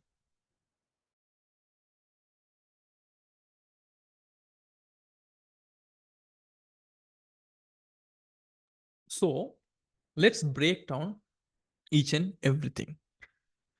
இதுல முதலாவது இந்த கம்பன்சேஷன் ஆஃப் எம்ப்ளாயீஸ், ஊழியருக்கான ஊதியங்கள் அல்லது ஊழியருக்கான நட்டஈடுகள் அப்படின்னு சொல்லக்கூடியது. இதை நம்ம என்னன்னு பார்ப்போம். ரைட். ஸோ என்னுடைய நோட்ஸ் படி பார்த்தீங்கன்னு சொன்னா you will get these notes. Compensation of employees, இது சிஇ அப்படின்னு சொல்லுவோம். இதுல முதலாவது பாருங்க, உற்பத்தி செயல்முறையில் உடல் மற்றும் உள ரீதியான உழைப்பை வழங்கிய ஊழியர்களின் அனைத்து உழைப்பினுடைய பெறுமதியும் இவற்றில் உள்ளடங்குது. All the incomes earned by an employee from a production unit because of his or her contribution to the production process is considered as a total employee consumption compensation. அதாவது சிம்பிளா, வருமானத்துல முதலாவது வருமானம் 190% ஆன இலங்கை மக்களினுடைய வருமானம் என்ன வருமானம் ஸ்டூடெண்ட்ஸ்? தொழில் வாய்ப்பு வருமானம். வேலைக்கு போறோம், மாதம் அல்லது நாளுக்கு நமக்கு வருமானம் கிடைக்கிறது. இதான் முதலாவது வருமானம். இந்த வருமானத்தை தான் இவங்க ஊழியர் ஊதியம், ஊழியர் நட்டஈடு அப்படி இப்படின்னு வேற வேற பேர்ல சொல்றாங்க. ரைட். ஸோ சொல்லிட்டு பாருங்க, ஊழியர் ஊதியங்களுக்கான பின்வருவன உள்ளடங்கும். என்னது? சம்பளம், கூலி. ஸோ நீங்க ஒரு ஆஃபீஸ் எம்ப்ளாயீஸாக இருந்தால் அவங்களுக்கு சம்பளம்னு சொல்லுவோம், அல்லது உங்களோட உடல் உழைப்பை கொடுக்கக்கூடியவங்களாக இருந்தால் கூலிகள், வேஜஸ் அப்படின்னு சொல்லுவோம். அதே மாதிரி உங்களுக்கு உங்களோட தொழிலில் நீங்கள் இருக்கிறதால தொழில் தருணரால் மேற்கொள்ளப்படக்கூடிய தேசிய பாதுகாப்பு கொடுப்பானவங்க, அதாவது இபிஎஃப் கண்ட்ரிபியூஷன் பண்ணுவாங்க, இடிஎஃப் கண்ட்ரிபியூஷன், இதெல்லாம் உங்களுக்கு அக்கௌண்டிங் ஸ்டூடெண்டாக தெரிஞ்சிருக்கும். நீங்கள் உங்களோட ரிட்டையர்மெண்ட்டுக்கு போகிறவுக்கு எம்ப்ளாயி ப்ரொவிடென்ட் ஃபண்ட், உங்களுடைய ஊழியர் சேமலாப நிதியத்திலிருந்து உங்களுக்கு ஒரு ஓய்வூதிய தொகை கிடைக்கும். இதுக்கு ஒவ்வொரு மாசமும் உங்களோட சம்பளத்தில் நீங்கள் கொஞ்சத்தை கொடுப்பீங்க. உங்களோட மொத்த சம்பளத்திலிருந்து உங்களுடைய வேலை தரக்கூடிய தொழில் தருணர் கொடுப்பாங்க. இதெல்லாம் அந்த இபிஎஃப் ஃபண்டுக்கு சென்ட்ரல் பேங்க் டிபார்ட்மெண்ட்டுக்கு ஒவ்வொரு மாசமும் அனுப்பப்பட்டு நீங்கள் வேலையை விடும்போது அல்லது ரிட்டையர் ஆகும்போது உங்களால் எடுத்துக்கொள்ளக்கூடியதாக இருக்கும். ஸோ இதுவும் என்ன, உங்களோட வேலையில் இருந்ததால நீங்கள் உழைச்சது தான். ஸோ அதே மாதிரி ஊழியர்கள் சுகவீனமிட்டு இருக்கும் போது, வேலையற்று இருக்கும் போது அல்லது ஓய்வடையும் போது தொழிற்தரனரால் வழங்கப்படுகின்ற நேரடியாக கொடுக்கக்கூடிய விஷயங்கள். ஸோ இதெல்லாமே இதுக்குள்ள வரும். இன் சிம்பிள் வேர்ட்ஸ், நீங்க வேலையில இருந்ததால உங்களோட உடல் அல்லது உள ரீதியான உழைப்பை நீங்க கொடுத்ததால என்னென்னவெல்லாம் எடுத்துக்கொண்டீங்கன்றோ அது எல்லாமே ஊழியர் ஊதியங்கள் தான். சிம்பிளா உங்களுக்கு புரிஞ்சிருந்தா போதும். பிகாஸ் அதுக்குள்ள என்ன வருங்கிற அளவுக்குலாம் நீங்க டீப்பா போக வேண்டிய அவசியம் இல்லை. ஓகே. தென் ரெண்டாவது, இதுல தொழிற்பாட்டு மிகை, ஆப்பரேட்டிங் சர்ப்ளஸ் அப்படின்னு சொல்லக்கூடிய ஸ்டூடெண்ட்ஸ். இப்போ நான் கேட்கிறேன், இந்த ஊழியர் ஊதியங்கள் என்று சொல்லக்கூடியது பொருளாதாரத்தில் இருக்கக்கூடிய துறை உங்களுக்கு தெரியும். வீட்டுத்துறை, நிறுவனத்துறை, அரசு துறை, வெளிநாட்டுத்துறை அப்படின்னு இருக்குது. இதுல இந்த கம்பன்சேஷன் ஆஃப் எம்ப்ளாயீஸ், ஊழியர் ஊதியங்கள் மிக பொருத்தமானது வீட்டுத்துறைக்கா, நிறுவனத்துறைக்கா, அரசு துறைக்கா அல்லது வெளிநாட்டுத்துறையா? யாரினுடைய வருமானங்களாக இது இருக்கலாம்? I'm just asking a simple question. Yes, Urenica, correct. Abhinayan, correct. Rashwin, correct. Tarunika, correct. Right? Yes, of course. It is the income source of households. வீட்டுத்துறை. வீட்டுத்துறைங்கிறவங்க யாரு? வீட்டில் இருந்து கொண்டு குடும்பமாக வாழ்ந்து கொண்டு தங்களுக்கென்று வருமானங்களை வைத்துக்கொண்டு செலவீடுகளை செய்து கொண்டு கொஞ்சத்தை சேமிச்சு வாழக்கூடிய துறைதான் வீட்டுத்துறை. ரைட்? வருமானத்துறைன்ற ஒரு துறையே இல்லை ஜீனியா. நீங்க கொஞ்சம் பேசிக்ஸை படிக்கணும். ஸோ இந்த வீட்டுத்துறை தான் தங்களுடைய உடல் உள ரீதியான உழைப்புகளை வழங்கி சம்பளம் கூலியாக வருமானத்தை பெற்றுக்கொள்வாங்க. யாரிடமிருந்து பெற்றுக்கொள்வாங்க? எந்த துறையிடமிருந்து பெற்றுக்கொள்வாங்க சொல்லுங்க பாப்போம். இப்ப வீட்டுத்துறை வந்துடுச்சு. இந்த வீட்டுத்துறைக்கு கூலி சம்பளம் அப்படின்னு சொல்லி கொடுக்கக்கூடிய துறைக்கு பேரு நாம என்ன துறைன்னு சொல்லுவோம்? Yes, I need your contributions. Yes, Rashwin, correct. No, Anas Ahmed, no. It is not only government. We are simply calling this as a firms, production firms. உற்பத்தி துறை அல்லது நிறுவனத்துறை அப்படின்னு சொல்லுவோம். ஸோ நிறுவனங்கள் தான் உங்களை வேலைக்கு அமர்த்துகிறது. ஸோ அந்த நிறுவனங்கள் அரச நிறுவனங்களாகவும் இருக்கலாம், தனியார் நிறுவனங்களாகவும் இருக்கலாம். பட் அவை நிறுவனங்கள். அப்போ ஒரு வீட்டுத்துறையினுடைய வருமானமாக நாம இந்த ஊழியர் ஊதியங்கள் அல்லது ஊழியர் நட்டஈடுகளை எடுக்கிறோம்னு சொன்னா, ஒரு நிறுவனத்துறைக்கும் இவங்களுக்கு எல்லாம் சம்பளம் கொடுத்த பிறகு மற்ற செலவீடுகளை கொடுத்த பிறகு அவங்களுக்கும் ஒரு வருமானம் ஒன்று இருக்க வேண்டும் என்றால் அதற்கு பெயர் தான் students, in simple words, operating surplus, தொழிற்பாடு மிகை. இப்போ உங்களுக்கு அக்கவுண்டிங் ஸ்டூடெண்ட்ஸ் தான் உங்களுக்கு தெரிஞ்சிருக்கும். ஒரு நிறுவனத்தினுடைய செயற்பாட்டு பெறுபேறு அல்லது தொழிற்பாட்டு பெறுபேறு என்று சொல்லக்கூடிய இது எதை நம்ம சொல்லுவோம்? அக்கவுண்டிங்ல நம்ம சொல்லுவோம். ஒரு நிறுவனத்தின் செயற்பாட்டு பெறுபேறு என்றால் என்ன? அந்த நிறுவனத்தினுடைய இலாப நட்டத்தை குறிப்போம். என்ன அதனுடைய அர்த்தம்? அவங்க ஒரு வருஷம் செயற்பட்டிருப்பாங்க. அந்த ஒரு வருஷம் செயற்பட்டதுக்கான பெறுபேறை நம்ம செயற்பாட்டு பெறுபேறு என்று சொல்லுவோம். நல்ல பெறுபேறு என்றால் லாபம் உழைச்சிருப்பாங்க, கெட்ட பெறுபேறு என்றால் லாபம் இல்லாமலுக்கு நட்டம் வந்திருக்கும். அதே மாதிரி தான் இங்க தொழிற்பாட்டு மிகை என்று எதை சொல்லப்படுகிறது என்றால், உற்பத்தியாளர்களினால் தங்களது உற்பத்தி செலவுக்கு மேலதிகமாக உழைக்கப்பட்ட வருமானம். இப்ப உற்பத்தி செலவுங்க அவங்க சம்பளம் கொடுத்தது, மூலப்பொருளுக்கு கொடுத்தது, ஃபேக்டரியில வேலை செஞ்ச மின்சாரம் எல்லாம் கொடுத்தது எல்லாம் போக இன்னமும் மேலதிகமாக ஏதாவது சம்பாதிச்சிருக்கிறாங்கண்டா அதுக்கு பேர் தான் செயற்பாட்டு மிகை. சிம்பிளா இங்க என்னத்தை சொல்லப்படுதுன்னா அவங்க உழைத்த லாபத்தை சொல்றாங்க. சோ உற்பத்தியாளர்களினால் தங்களது உற்பத்தி செலவுக்கு மேலதிகமாக உழைக்கப்பட்ட வருமானத்தை குறிக்கிறது. சிம்பிளா நிறுவனத்துறையினுடைய வருமானம் தான் இந்த தொழிற்பாட்டு மிகை. சோ ஊழியர் ஊதியங்கள் அல்லது ஊழியர் நட்டஈடுகள் என்பது வீட்டுத்துறையினுடைய வருமானமும் வந்துடுச்சு ஒரு பொருளாதாரத்துல. தொழிற்பாட்டு மிகை என்று சொன்னா நிறுவனத்துறை உழைத்த லாபங்கள் மொத்தமாக எவ்வளவுங்கிறது தான் தொழிற்பாட்டு மிகை. செலவு போக மிச்சமாக இருக்கக்கூடிய வருமானம். தென் மூணாவது நம்ம பார்த்தோம்னு சொன்னா உற்பத்தி மற்றும் இறக்குமதி மீதான தேறிய வரி. ரைட்? இப்ப ஸ்டூடெண்ட்ஸ் நான் மறுபடியும் கேட்கிறேன், நாம ஒரு பொருளை உற்பத்தி செய்யறோம்டா எங்களுக்கு வரி கட்டுங்க அப்படின்னு சொல்றதோ, அல்லது ஒரு பொருளை வெளிநாட்டிலிருந்து இறக்குமதி செய்யறோம்னு சொன்னா எங்களுக்கு வரி கட்டுங்க என்று சொல்றதோ யாரு? வரி வருமானத்தை உழைக்கின்ற துறை எந்த துறை? சிம்பிளாக இட்ஸ் a கவர்மெண்ட் செக்டர், அரச துறை. சோ இந்த அரச துறையினுடைய வருமானத்தினை தான் நாம net taxes on production and imports சொல்றோம். உற்பத்தி மற்றும் இறக்குமதி மீதான தேறிய வரி. தேறிய வரின்னா என்ன அர்த்தம்? இப்ப உற்பத்தி செய்யகளை உற்பத்தியாளர்களுக்கு அரசாங்கம் வரியும் விதிக்கும், மானியங்களும் கொடுத்திருக்கும். அப்ப உற்பத்தியினுடைய தேறிய வரி என்பது என்ன ஸ்டூடெண்ட்ஸ்? உற்பத்தியாளர்களுக்கு வரி விதிச்சதுக்கும் மானியங்கள் கொடுத்ததுக்கும் இடையிலான வித்தியாசம். பிகாஸ் 50 ரூபாவா நம்ம வரியை விதிச்சிட்டு 10 ரூபாவாக மானியம் கொடுத்தோம்னா உற்பத்தி மீதான தேறிய வரியாக அரசாங்கம் உழைத்த வருமானம் எவ்வளவு ஸ்டூடெண்ட்ஸ்? 50 ரூபாய் உற்பத்தி செய்யறவங்க எல்லாம் வரி கட்டுங்க ஒரு பொருளுக்கு சொல்றீங்க. அதே சமயம் ஒரு பொருளுக்கு 10 ரூபாய் மானியமும் தாரம் என்று சொல்லி ஊக்கமும் படுத்துறீங்க. அப்ப அரசாங்கம் உற்பத்தி மீது வரி விதித்ததனால் உழைத்திய தேறிய வரி வருமானம் என்பது எவ்வளவு? 40 ரூபாய் வரைக்கும் போகுது. சிம்பிளா இதைத்தான் சொல்றாங்க. அதே மாதிரி இறக்குமதி மீதான தேறிய வரி என்று சொல்லும் போது, இறக்குமதி நம்ம செய்யும் போது ஓகே இந்த பொருளை நீங்க இறக்குமதி செய்றீங்களா, இது நம்ம பொருளாதாரத்துக்கு நல்லம்னு சொல்லி அரசாங்கம் உங்களுக்கு இறக்குமதி செய்யும் போது சில நேரங்கள்ல மானியமும் தந்து, அதே சமயம் இல்ல இந்த பொருளை நீங்க இறக்குமதி செய்றீங்கன்னா அரசாங்கத்துக்கு வரியும் கட்டுங்கன்னு சொன்னாங்கன்னு சொன்னா அந்த வரியில இருந்து இறக்குமதி செய்யும் போது நம்ம கொடுக்கிற வரியில இருந்து இறக்குமதி செய்யறதுக்கு நமக்கு ஏதாவது மானியம் தந்தால் அதனை கழித்து வருவதுதான் தேறிய வரி. அப்போ இது இரண்டும் என்ன? அரசாங்கத்தினுடைய வருமான மூலம், ரைட்? மிக பிரதானமான வருமான மூலம். சோ இதுக்கான விளக்கத்தை நான் சொல்லிக்கிறேன் பாருங்க. சோ உற்பத்தி மற்றும் இறக்குமதி மீதான தேறிய வரிகள்ல net taxes on production and imports T-S ன்னு சொல்லும். T for Texas, S for subsidies, அதாவது மானியங்களை சொல்றோம். சோ உற்பத்தி மற்றும் இறக்குமதிகளில் அரசாங்கம் அறவிடும் வரி வருமானத்திலிருந்து அரசாங்கம் உற்பத்தியிலோ அல்லது இறக்குமதிகளிலோ மானியங்கள் கொடுத்திருந்தால் அதனை கழிக்க வருவது உற்பத்தி மற்றும் இறக்குமதி மீதான தேறிய வரிகள். இன் சிம்பிள் வேர்ட்ஸ் அரசாங்கத்தினுடைய வருமானம். சோ வருமானங்கள் மற்றும் சொத்துக்கள் மீது அறவிடும் வரி வருமானம் இங்க உள்ளடக்கப்படவில்லை. சோ நாம இங்க உங்களுடைய சொத்துக்கள் மீது விதிக்கப்படுகின்ற வரியோ அல்லது உங்களுடைய வருமானத்தின் மீது விதிக்கக்கூடிய இன்கம் டேக்ஸை நம்ம சொல்லல.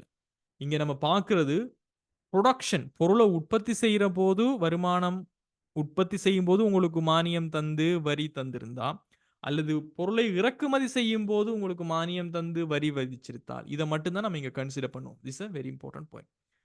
தென் அடுத்ததாக ஒரு பொருளாதாரத்தில் இடம்பெறக்கூடிய வருமானம் பார்த்தீங்கன்னா கலப்பு வருமானம் சொல்லுவோம். மிக்ஸ்ட் இன்கம் நம்ம இது சொல்லுவோம். ஸோ இந்த மிக்ஸ்ட் இன்கம் அப்படின்னு சொல்வது என்னண்டா ஸ்டூடெண்ட்ஸ், இது இப்போ செல்ஃப் எம்ப்ளாயிட் இண்டிவிஜுவல்ஸ் இருப்பாங்க, சுய தொழில் செய்யக்கூடியவங்க இருப்பாங்க. அப்ப இவங்களுக்கு யாரும் சம்பளம் கொடுக்கறதும் இல்லை, இவங்க ஒரு பதிவு செய்யப்பட்ட ஒரு நிறுவனத்தில் வேலை செய்யறதும் இல்லை, இவங்க உற்பத்தி செய்யறதுக்கு இவங்களுக்கு வரி விதிக்கிறதுக்கு இவங்க இப்படி ஒன்று செய்யறாங்கிறது அரசாங்கத்துக்கு தெரியவே தெரியாது. அப்ப இவங்களினுடைய வருமானங்கள் எல்லாம் இந்த கலப்பு வருமானத்துக்குள்ள வரும். அப்போ சுய தொழில் செய்யக்கூடிய தனிநபர்களாக இருக்கட்டும் அல்லது ஃப்ரீலான்சர் செய்வாங்க. உங்களுக்கு தெரியும் இந்த ஃபைவர்ல ஒர்க் பண்றவங்க, அதே சமயம் இந்த ஃப்ரீலான்சிங்கா கிராஃபிக் டிசைனிங் செஞ்சு கொடுப்பாங்க, வீடியோ ப்ரொடக்ஷன் செஞ்சு கொடுப்பாங்க.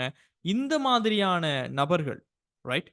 ஸோ இவங்களினுடைய வருமானங்கள் ஒரு முறையான ஒரு சிஸ்டத்துக்குள்ள ரெக்கார்ட் பண்ண முடியாது. அதே சமயம் அன்இன்கோர்பரேட்டட் பிசினஸஸ், பதிவு செய்யப்படாத கூட்டணிக்கப்படாத கம்பெனிகளாக இருக்கட்டும், இந்த மாதிரியான விஷயங்கள் இதெல்லாம் சேர்ந்து வரக்கூடிய இவங்களினுடைய இவங்களுடைய சம்பளங்கள், இவங்களுடைய இலாபங்கள் எல்லாம் சேர்ந்ததுதான் கலப்பு வருமானம் அப்படின்னு சொல்றோம், ரைட்? ஸோ இதுதான் ஸ்டூடெண்ட்ஸ் இந்த வருமான அப்ரோச்சில் இருக்கக்கூடிய 4 விஷயங்கள். இது உங்களுக்கு மனசுல என்னன்னு புரிஞ்சாலே யூ ஆர் டன். இப்போ உங்களுக்கு புரிஞ்சுதா? ஊழியர் ஊதியங்கள் என்பது ஒரு வீட்டுத்துறையினுடைய பொருளாதாரத்தில் உழைச்ச மொத்த வருமானம். தொழிற்பாட்டு மிகை என்பது சிம்பிளா ஒரு நிறுவனத்துறை உழைச்ச வருமானம். உற்பத்தி மற்றும் இறக்குமதி மீதான தேறிய வரின்னா அரசாங்கம் உழைத்த வருமானம். கலப்பு வருமானம் இது மூணும் இல்லாமல் இருக்கு. மத்த சோர்சஸ்ல வந்து இருக்கக்கூடிய எல்லா வருமானம். ஸோ மொத்த வருமானத்தையும் கூட்டி இந்த நாட்டில் இந்த பொருளாதாரத்தில் மொத்த வருமானமாக எவ்வளவு உழைக்கப்பட்டிருக்கிறது என்பதை பார்த்து நாம இந்த மொத்த உள்நாட்டு உற்பத்தி ஜிடிபி என்பதை எப்படி கணிக்க போறோம் என்பதுதான் இந்த வருமான அணுகுமுறை என்பது. Is it clear? Is it clear, guys? Do you have any questions?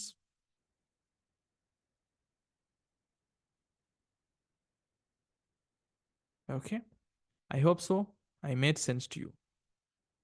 Right.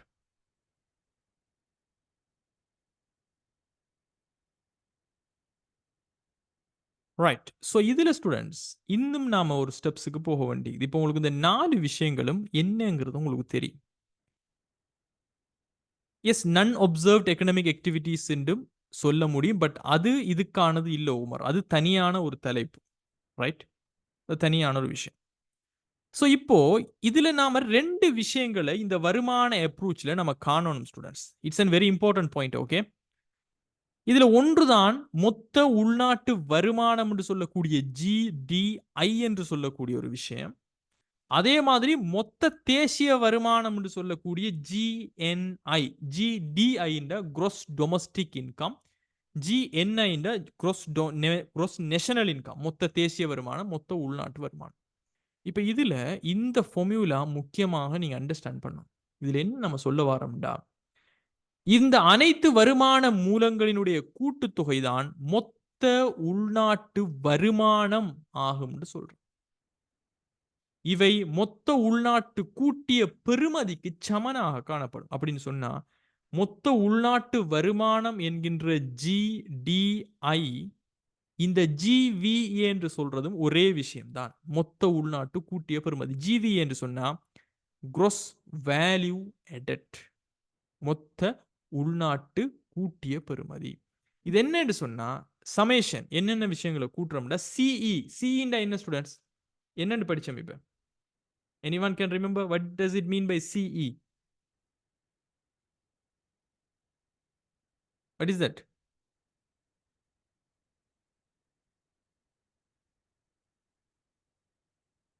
ஊழியரினுடைய வருமானம், கம்பன்சேஷன் ஆஃப் எம்ப்ளாயீஸ். இப்ப பார்த்தோம் ஊழியர் நட்டஈடுகள், ஊழியர் வருமானம், அதைத்தான் சொல்றாங்க கம்பன்சேஷன் ஆஃப் எம்ப்ளாயீஸ். வீட்டுத்துறையினுடைய வருமானம். அதோட what does it mean by OS? OS என்ன சொல்றாங்க? ஆப்பரேட்டிங் சர்ப்ளஸஸ், தொழிற்பாட்டு மிகைகள், செயற்பாட்டு மிகைகள், நிறுவனத்துறையினுடைய வருமானம். தென் MI என்று சொல்லப்படுகிறது என்ன? மிக்ஸ்ட் இன்கம், கலப்பு வருமானம். இந்த மூன்றையும் கூட்டி இதோட T-S, என்னது T-S? உற்பத்தியினுடைய தேறிய வரிகள் மூலமானது அல்லது இறக்குமதிகளின் மூலான தேறிய வரிகள், இதையும் கூட்டி விட்டீங்கன்னு சொன்னா உங்களுக்கு கிடைக்கிறது மொத்த உள்நாட்டு கூட்டிய பெறுமதிக்கு சமனாக காணப்படும். பட் இதுல ஸ்டூடெண்ட்ஸ் முக்கியமான ஒரு விஷயம் இருக்குது. என்னன்னு சொன்னா இந்த T-S என்பது நம்மளினுடைய நாட்டில் உற்பத்தி செய்யப்பட்ட உற்பத்திகள் மீதான தேறிய வரிகளை மட்டும் கூட்ட வருவதுதான் இந்த GDI இருக்கணும். அப்படின்னா இங்க சொல்லக்கூடிய TS என்பது GVA சொல்லக்கூடிய TS என்பது உற்பத்தி மீது விதிக்கப்பட்ட வரிகள், உற்பத்திக்கு கொடுக்கப்பட்ட மானியங்கள் நீங்களாக நமக்கு நம்மட நாட்டில் உற்பத்தி செய்யப்பட்ட பொருட்களுக்கு வரி விதிச்சதன் மூலமாக வந்த வருமானத்தை தான் இங்க T-S சொல்றோம். பிகாஸ் மொத்த உள்நாட்டு வருமானம் என்பது நம்மட நாட்டுக்கு உள்ள நம்மளால உருவாக்கப்பட்டது பொருட்கள் சேவைகளுடைய பெறுமதியை தவிர வெளிநாடுகள் இல்ல. வெளிநாடு என்பது சம்பந்தப்பட போகிறது என்றால் அது தேசியம்ங்கிற வேர்ட் வந்துரு. எனவே நல்லா நினைவு வச்சுக்கொள்ளுங்க, மொத்த உள்நாட்டு வருமானம் என்பது ஸ்டூடெண்ட்ஸ் இந்த GDI என்பதன் மூலமாக நம்ம சொல்ல வர gross value added என்பது நம்மளினுடைய நாட்டில் வேலை செய்த நபர்களால் உழைக்கப்பட்ட வருமானம், நம்மட நாட்டில் இருக்கக்கூடிய நிறுவனங்களால் உற்பத்தி செய்யப்பட்டு உழைக்கப்பட்ட தொழிற்பாட்டு மிகையான லாபங்கள், நம்மட நாட்டில் இருக்கக்கூடியவங்களால உழைக்கப்பட்ட கலப்பு வருமானங்கள், அதே மாதிரி நம்மளினுடைய நாட்டில் உற்பத்தி செய்யப்பட்ட பொருட்களுக்கு வரிகள் கொடுத்து மானியங்கள் கொடுத்து வரிகள் அதிகமாக இருந்ததன் மூலமாக கிடைத்த வருமானம். இத விஷயங்களை கூட்டுறதுதான் மொத்த உள்நாட்டு வருமானம் சொல்லக்கூடிய விஷயம். நான் சொன்ன பாயிண்ட் கிறிஸ்டல் கிளியரா உங்களுக்கு விளங்கிருச்சா?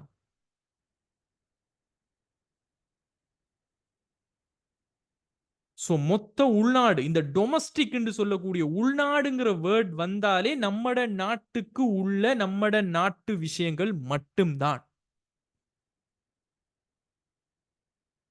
நம்ம நாட்டுக்குள்ள ஜியோகிராபிக்கலா, ஓகே, நம்மளினுடைய புவியியல் எல்லைக்குள்ள இலங்கைக்குள்ள இடம்பெற்ற செயற்பாடுகளை தான் நம்ம சொல்லுவோம். ரைட்? சோ ஸ்டூடெண்ட்ஸ் இங்க பாத்தீங்கன்னு சொன்னா நான் உங்களுக்கு இந்த GDIக்கு விளக்கம் ஒன்று தந்திக்கிறேன் பாருங்க. இது நோட்ஸ்ல உங்களுக்கு பார்க்கக்கூடியதா இருக்கும். குறித்த நாட்டினுடைய பொருளாதார எல்லைக்குள் உற்பத்தி காரணிகள் மூலம் உழைக்கப்பட்ட அனைத்து வருமானங்களும் மொத்த உள்நாட்டு வருமானம் ஆகும். ஸோ நம்மட நாட்டினுடைய பொருளாதார எல்லை என்பது நம்மளினுடைய பிசிக்கலாக நமக்கு இருக்கக்கூடிய நிலப்பரப்புக்குள்ள இருக்கக்கூடிய உற்பத்தி காரணிகள் அப்படின்னு சொன்னா நிலம், உழைப்பு, மூலதன முயற்சி. சிம்பிளாக நம்மட வேர்ட்ஸ்ல தொழிற்பாட்டு மிகையா நம்மட நாட்டுக்குள்ள, கம்பன்சேஷன் ஆஃப் எம்ப்ளாயிஸா நம்மட நாட்டுக்குள்ள, மிக்ஸ்ட் இன்கமா நம்மட நாட்டுக்குள்ள, உற்பத்தி மீதான தேறிய வரிகளா நம்மட நாட்டில் உற்பத்தி செஞ்ச பொருட்களுக்கு நீங்க வரி விதிச்சு மானியம் கொடுத்ததுல நீங்க எவ்வளவு வருமானத்தை பெற்றுக்கொண்டீங்க. ரைட்? சோ நம்மட நாட்டினுடைய பொருளாதார எல்லைக்குள் உற்பத்தி காரணிகள் மூலம் உழைக்கப்பட்ட அனைத்து வருமானங்களையும் நம்ம சொல்றோம். ரைட்? இந்த ரெண்டாவது பாயிண்ட் பாருங்க, உள்நாட்டில் உழைக்கப்பட்ட சம்பளங்கள், வட்டி, வாடகை, லாபங்கள் போன்றவற்றை குறிப்பிடுகிறது. எஸ், சம்பளங்கள் கம்பன்சேஷன் ஆஃப் எம்ப்ளாயிஸுக்குள்ள போகிறோம், வட்டி யாரு பெற்றாங்களோ அவங்களுக்குள்ள போகிறோம், வாடகை. ஸோ சிம்பிளா நம்ம இந்த வேர்ட்ஸ்ல சொல்றோம்.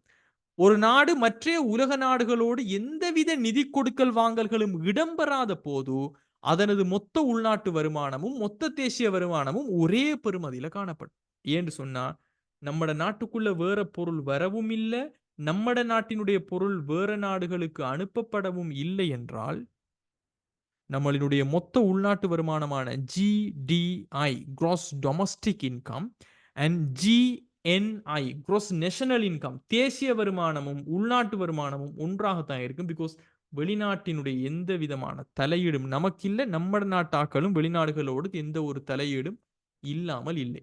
பட் இது பிராக்டிக்கலா நம்ம நாடு அப்படி ஒரு மூடிய பொருளாதார கொள்கை உள்ள நாடா அல்லது நம்ம நாடு திறந்த பொருளாதார கொள்கை இருக்கக்கூடிய நாடா அப்படின்னு சொன்னா வெளிநாடுகளுக்கு பொருட்களை ஏற்றுமதி செய்ய முடியும், இறக்குமதி செய்ய முடியும். எந்த பொருளாதாரம் நம்மளுடைய பொருளாதாரம்? திறந்த பொருளாதாரம். எனவே நம்ம நாட்டில் நிச்சயமாக வெளிநாட்டு பொருட்களுடைய இறக்குமதி இருக்கும், நம்மளுடைய நாட்டு பொருளினுடைய ஏற்றுமதியும் இருக்கக்கூடியதாக இருக்கும். Right. I hope so. I am making sense to you. Now let's come to the concept of GNI. மொத்த தேசிய வருமானம், gross national income. ஸோ இந்த gross national income நீங்க பாத்தீங்கன்னா ஸ்டூடெண்ட்ஸ், இது என்னன்னு பாருங்க. உற்பத்தி காரணிகளினுடைய இடத்தை நம்ம கவனத்தில் கொள்ள மாட்டோம். பட் நம்மளினுடைய தேசத்தினுடைய உற்பத்தி காரணிகளால உழைத்த அனைத்து வருமானங்களின் கூட்டுத்தொகை. இப்ப நான் ஒரு கொஸ்டின் கேட்கிறேன். இப்போ நீங்க இலங்கையில இருக்கிறீங்க, இலங்கையில ஒரு கம்பெனியை நடாத்துறீங்க, இலங்கையில பொருளை உற்பத்தி செய்றீங்க, இலங்கையில விற்கிறீங்க. ஸோ நீங்க எதுக்குள்ள வருவீங்க? மொத்த உள்நாட்டு உற்பத்திக்கு பங்களிப்பு செய்கின்ற ஒரு உற்பத்தி காரணியாக நீங்க இருப்பீங்க. பட் இந்த வருமானம் நமக்கு காணாது என்று நீங்க வெளிநாட்டுக்கு போறீங்க, வெளிநாட்டுல ஒரு நிறுவனத்தை நிறுவுறீங்க, வெளிநாட்டுல சம்பாதிக்கிறீங்க, பட் இலங்கைக்கு நீங்க அனுப்பி வைக்கிறீங்க. இப்போ உங்கள் மூலமாக கிடைத்த காசு, நீங்க வெளிநாட்டு நிறுவனத்துக்கு சேவையை கொடுத்து கிடைத்த காசு ஒரு மொத்த உள்நாட்டு உற்பத்திக்குள்ள வருமா அல்லது மொத்த உள்நாட்டு வருமானத்துக்குள்ள வருமா? பட் நீங்க ஒரு ஸ்ரீலங்கன் ஒரு citizen. What is your answer students? இது ஒரு மொத்த உள்நாட்டு வருமானமா? Absolutely no. பிகாஸ் மொத்த உள்நாட்டு வருமானத்துல நாம என்னத்தை பார்க்கிறோம்? இலங்கைக்குள்ள இருந்து நீங்க என்ன செஞ்சீங்க, இலங்கைக்குள்ள இருந்து நீங்க என்ன சம்பாதிச்சீங்க. But when you consider in gross national income, மொத்த தேசிய வருமானத்துக்குள்ள வருவீங்களா நீங்க? Yes, absolutely yes. ஏன்னு சொன்னா நாம இந்த மொத்த தேசிய வருமானத்தை நம்ம பார்க்கும்போது இடத்தை நம்ம பார்க்க மாட்டோம், நம்மளினுடைய தேசத்தினுடைய உற்பத்தி காரணியா என்று பார்ப்போம். நீங்க இலங்கை பிரஜைன்னா நீங்க இலங்கை நாட்டினுடைய ஒரு ஊழியம் என்கின்ற உற்பத்தி காரணி. நீங்க எந்த நாட்டுக்கு போனாலும் நீங்க இலங்கை நாட்டுக்கு சொந்தக்காரர், இலங்கை நாட்டினுடைய பிரஜை. சோ இடத்தை நம்ம கவனத்தில் கொள்ளாது, நமது தேசத்தினுடைய உற்பத்தி காரணியா? இப்ப மூலதனம் நம்மட இலங்கையில சம்பாதிச்ச காசை கொண்டு போய் நீங்க வெளிநாட்டுல ஒரு நிறுவனத்தை போடுறீங்க, அங்க உங்களுக்கு ஒரு தொழிற்பாட்டு மிகை லாபம் கிடைச்சதுன்னு சொன்னா அது மொத்த உள்நாட்டு வருமானம் இல்லை, ஆனால் மொத்த தேசிய வருமானம். பிகாஸ் நீங்க இலங்கை நாட்டினுடைய சொத்து, இலங்கை நாட்டினுடைய பிரஜை. சோ இந்த உற்பத்தி காரணியுடைய இடம், நீங்க உழைச்ச காசு, நீங்க இன்வெஸ்ட் பண்ணிக்கிற மணி இலங்கை நாட்டுக்கு சொந்தமானதாக இருந்தால், சோ நம்ம மொத்த தேசிய வருமானத்தை பொறுத்த வரைக்கும் ஸ்டூடெண்ட்ஸ், நாம இடத்தை நம்ம பார்க்க மாட்டோம். ரைட்? நம்ம தேசத்தினுடைய, நம்மளுடைய தேசத்தினுடைய உற்பத்தி காரணியால உழைத்த வருமானமாண்டா அதை நம்ம கூட்டிடுவோம். எனவே மொத்த உள்நாட்டு உற்பத்தியை வெளிநாட்டிலிருந்து கிடைத்த வருமானத்திற்கும் வெளிநாட்டு உற்பத்தி காரணிகளுக்காக கொடுப்பனவுக்கும் சீராக்கும் போது இந்த மொத்த தேசிய வருமானம் என்பது கிடைக்கப்படும்.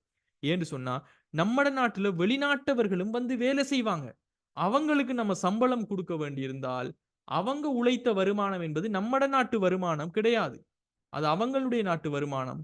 சோ நாம கொடுக்கிறோம், அதை நாம கழிக்கணும், நாம வெளிநாட்டுல இருந்து பெற்றுக்கொள்றோம், பட் அது நம்ம நாட்டினுடைய பிரஜைன்னு சொன்னா நாம அதை சீராக்கம் செய்யணும்.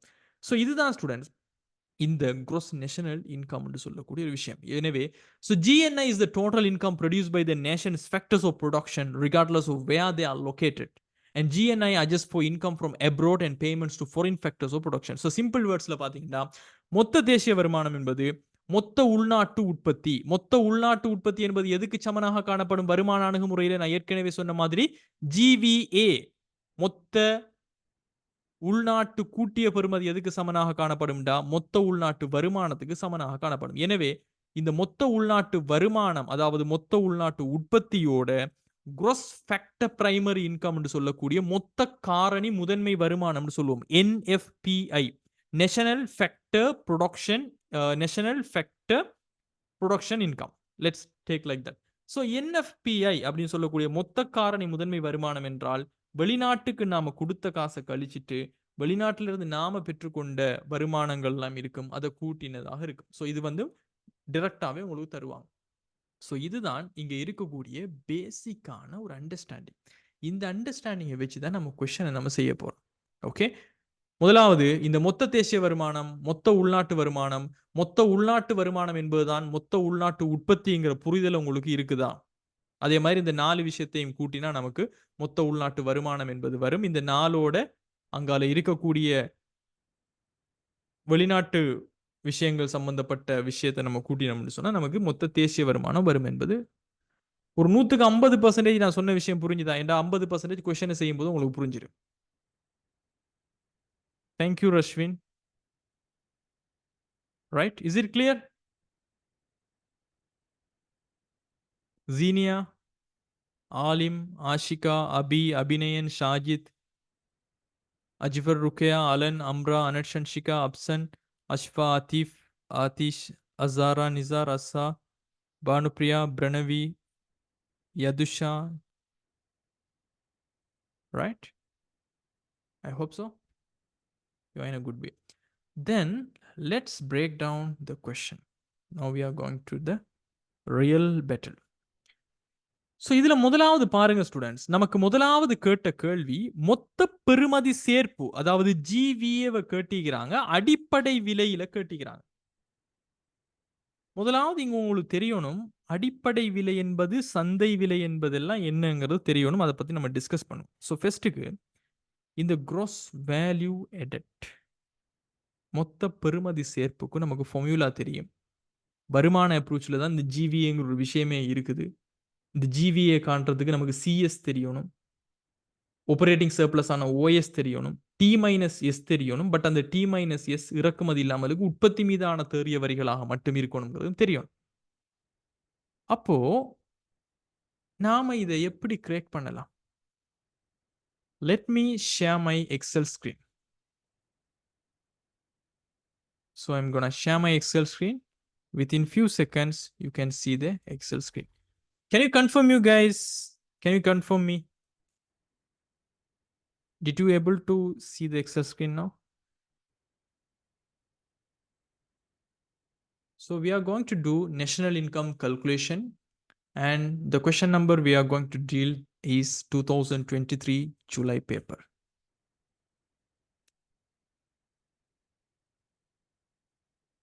Right? So again, I'm asking one question. நாம இங்க யூஸ் பண்ற அணுகுமுறை எது ஸ்டூடெண்ட்ஸ்? இந்த ஊழியரின் நட்ட ஈடு, மொத்த தொழிற்பாட்டு மிகை, கலப்பு வருமானம் எல்லாம் இருக்கிறது. எந்த அப்ரோச்? இன்கம் அப்ரோச், வருமான அணுகுமுறை. So it is going to be income approach, வருமான அணுகுமுறையாக இருக்க போகிறது. Okay, so it is going to be that. So இந்த வருமான அணுகுமுறையில் நான் உங்களுக்கு டெம்ப்ளேட் தர போகிறேன். வருமான அணுகுமுறை, செலவீட்டு அணுகுமுறை. உங்களுக்கு புரிஞ்சுதோ புரியலையோ, அவசரத்துக்கு புரிஞ்சு கொள்ள நேரம் இல்லாமல் இருந்தாலும் இந்த டெம்ப்ளேட்டை பாடமாக்கிட்டு போய் நீங்கள் எழுதினாலே full marks is guarantee in my approach. Okay, so let's work on that. So முதலாவது ஸ்டூடெண்ட்ஸ், நமக்கு தெரியும் இதில் நம்மக்கிட்ட கேட்டப்பட்ட கேள்வி என்னன்னு சொன்னால் GVA, gross value added. So GVA எப்படி கண்டுபிடிப்போம்ங்கிறத நான் உங்களுக்கு சொல்லி தந்திக்கிறேன். Can you remember the formula? GVA நம்ம எப்படி கண்டுபிடிப்போம்? GVA is equal to compensation of employees என்று சொல்லக்கூடிய சிஎஸ், ஆப்பரேட்டிங் சர்ப்ளஸ் என்று சொல்லக்கூடிய OS plus MI mixed income plus T-S. But இது உள்நாட்டுக்குள்ள உற்பத்தி செஞ்சப்பட்ட பொருள், இறக்குமதி செஞ்ச பொருள்ல இருந்து கிடைச்ச வருமானம் இல்லை. ரைட்? ஸோ இதான் நம்மளோட ஃபார்முலா. அப்போ இந்த ஃபார்முலாவை நம்ம எப்படி கொண்டு வருவோம்னு சொன்னா, ஆல்வேஸ் இதுதான் ஃபார்முலாவா? இல்லை, இந்த ஃபார்முலாவை நம்ம எப்படி கொண்டு வருவோம்னு சொன்னா, இந்த ஃபார்முலாவை நம்ம எப்படி கொண்டு வருவோம்னு சொன்னா, ஆல்வேஸ் இதுதான் ஃபார்முலாவா? இல்லை, இந்த ஃபார்முலாவை நம்ம எப்படி கொண்டு வருவோம்னு சொன்னா, ஆல்வேஸ் இதுதான் ஃபார்முலாவா? ஊழியர்களினுடைய நட்டஈடு, இப்போ உதாரணத்துக்கு இவங்களோட வேர்ட்ஸே நம்ம யூஸ் பண்ணுவோம் எக்ஸாம்ல, ஊழியர்களுடைய சம்பளம், ஊழியர்களுடைய ஊதியத்துக்கு யூஸ் பண்ணிக்கிற வேர்டை பார்த்தீங்கன்னா ஊழியர்களின் நட்டஈடுன்னு சொல்லி டிரான்ஸ்லேஷன் பண்ணி வச்சுக்கிறாங்க. ஸோ ஈஸியா உங்களுக்கு புரியறதுக்காக நான் அப்படியோ அதே எழுக்கிறேன். பட் ஊழியர்களின் நட்டஈடுன்னா அவங்களுக்கு நட்டஈடு எல்லாம் கொடுத்தது கிடையாது. அவங்களுடைய ஊதியம், கம்பன்சேஷன்ங்கிறது ஊதியம். பட் அவங்க பிழையா புரிஞ்சுட்டு கம்பன்சேஷன் கொடுக்குறேன்டா, இழப்பீடு கொடுக்குறேன், நட்டஈடு கொடுக்குறேன்னு சொல்லிட்டு டிரான்ஸ்லேஷன் பண்ணி வச்சுக்கிறாங்க. But actually that is not the case. ஊழியருடைய ஊதியம் தான் வரணும். பட் ஈஸிக்காக அவங்க என்ன டிரான்ஸ்லேஷன் பண்ணி வச்சுக்கிறாங்களோ அதே நான் போட்டுக்கொள்றேன். ஸோ ஊழியர்களுடைய நட்டஈடு என்பது என்ன ஸ்டூடெண்ட்ஸ்? இங்க compensation of employees, CE, right? CE, compensation of employees, right? That is our CE, compensation of employees. Then ரெண்டாவது, இந்த compensation of employees கூட நம்ம எதை கூட்டணும்? CS கூட்டணும். So we need to add. CS என்பது மொத்த தொழிற்பாட்டு மிகை, total operating surplus. So மொத்த தொழிற்பாட்டு மிகை. So that is our OS, தொழிற்பாட்டு மிகையாக இருக்கக்கூடியது. And another one, இதோட நம்ம என்னத்தை கூட்டணும்? நம்மளினுடைய T-S. பட் உற்பத்தி மற்றும் இறக்குமதிகளை நம்ம உற்பத்தியை மட்டும் தான் கூட்டணும். பிகாஸ் அதுதான் நம்மளோட உள்நாட்டுக்குள்ள இருந்தது. எனவே நம்ம இதை எப்படி சொல்லலாம்னு சொன்னா, உற்பத்தி மீதான மானியங்களை கழித்ததன் பின்னர், மானியங்கள் கொடுத்திருந்தா மானியங்கள் கழித்த பிற வரிகள் வந்து நீங்க போட்டிருக்கீங்க, அல்லது வரிகள் அப்படின்னு சொல்லலாம். ரைட்? இது என்னத்தை நம்ம இங்க சொல்ல வரோம்னா, T-S. பட் இந்த T-S உள்நாட்டில் உற்பத்தி செய்யப்பட்ட பொருட்கள் சேவைகளுடைய உற்பத்தி மீதான வரிகள் வருமானத்தில இருந்து மானியங்கள் கொடுத்ததை கழிச்சதன் பின்னர் வரக்கூடிய வருமானம். ஸோ இந்த மூணையும் நம்ம கூட்டினா, ஸோ நல்லா நினைவு வச்சுக்கொள்ளுங்க ஸ்டூடெண்ட்ஸ், இங்க நான் உற்பத்தியை மட்டும்தான் எடுத்திருக்கிறேன். நான் இங்க இறக்குமதி மீதான வரி வருமானத்தை எடுக்கல, பெரிய வரி வருமானம் ஏதோ நான் எடுக்கல. ஸோ இது மூணையும் கூட்டினா நமக்கு கிடைக்கப்படுறதுக்கு பேர் என்ன ஸ்டூடெண்ட்ஸ்? அதுக்கு பேரு தான் GVA, அப்படின்னா மொத்த பெறுமதி சேர்ப்பு. ஸோ இங்க இது மூணையும் கூட்டினா உங்களுக்கு நிச்சயமாக அடிப்படை விலையில் தான் இந்த விஷயம் கிடைக்கும். ரைட்? உங்களுக்கு இது அடிப்படை விலையில் தான் கிடைக்கும். ஸோ உங்களுக்கு கொஸ்டினே ஒன்று இருக்கும். நீங்க இங்க கொஸ்டினை பார்த்தீங்கன்னா ஸ்டூடெண்ட்ஸ், ஒரு கொஸ்டின்ல நம்மட ஐ திங்க் இந்த பேப்பர்ல வந்த கொஸ்டின் தான் நினைக்கிறேன். I think this is not in this question. அடிப்படை விலை என்றால் என்ன என்ற ஒரு கொஸ்டின் ஒன்று வந்திருக்கும். ஸோ இந்த அடிப்படை விலை என்பது சிம்பிளாக பொருள் உற்பத்தி செய்யப்பட்டிருக்கிறது. ஓகே, பொருள் உற்பத்தி செய்யப்பட்டிருக்கிறது. பொருள் உற்பத்தி செய்யப்பட்டு எந்த ஒரு வேற ஒரு விஷயமும் இல்லாமலுக்கு அந்த பொருள் வந்து ஃபேக்டரியிலேயே இருக்கக்கூடியதாக இருக்கும். I think this question is in the 2023 January. It's a factory price. Actually தொழிற்சாலையில் இருக்கக்கூடிய விலை. ரைட்? இதுல பாருங்க.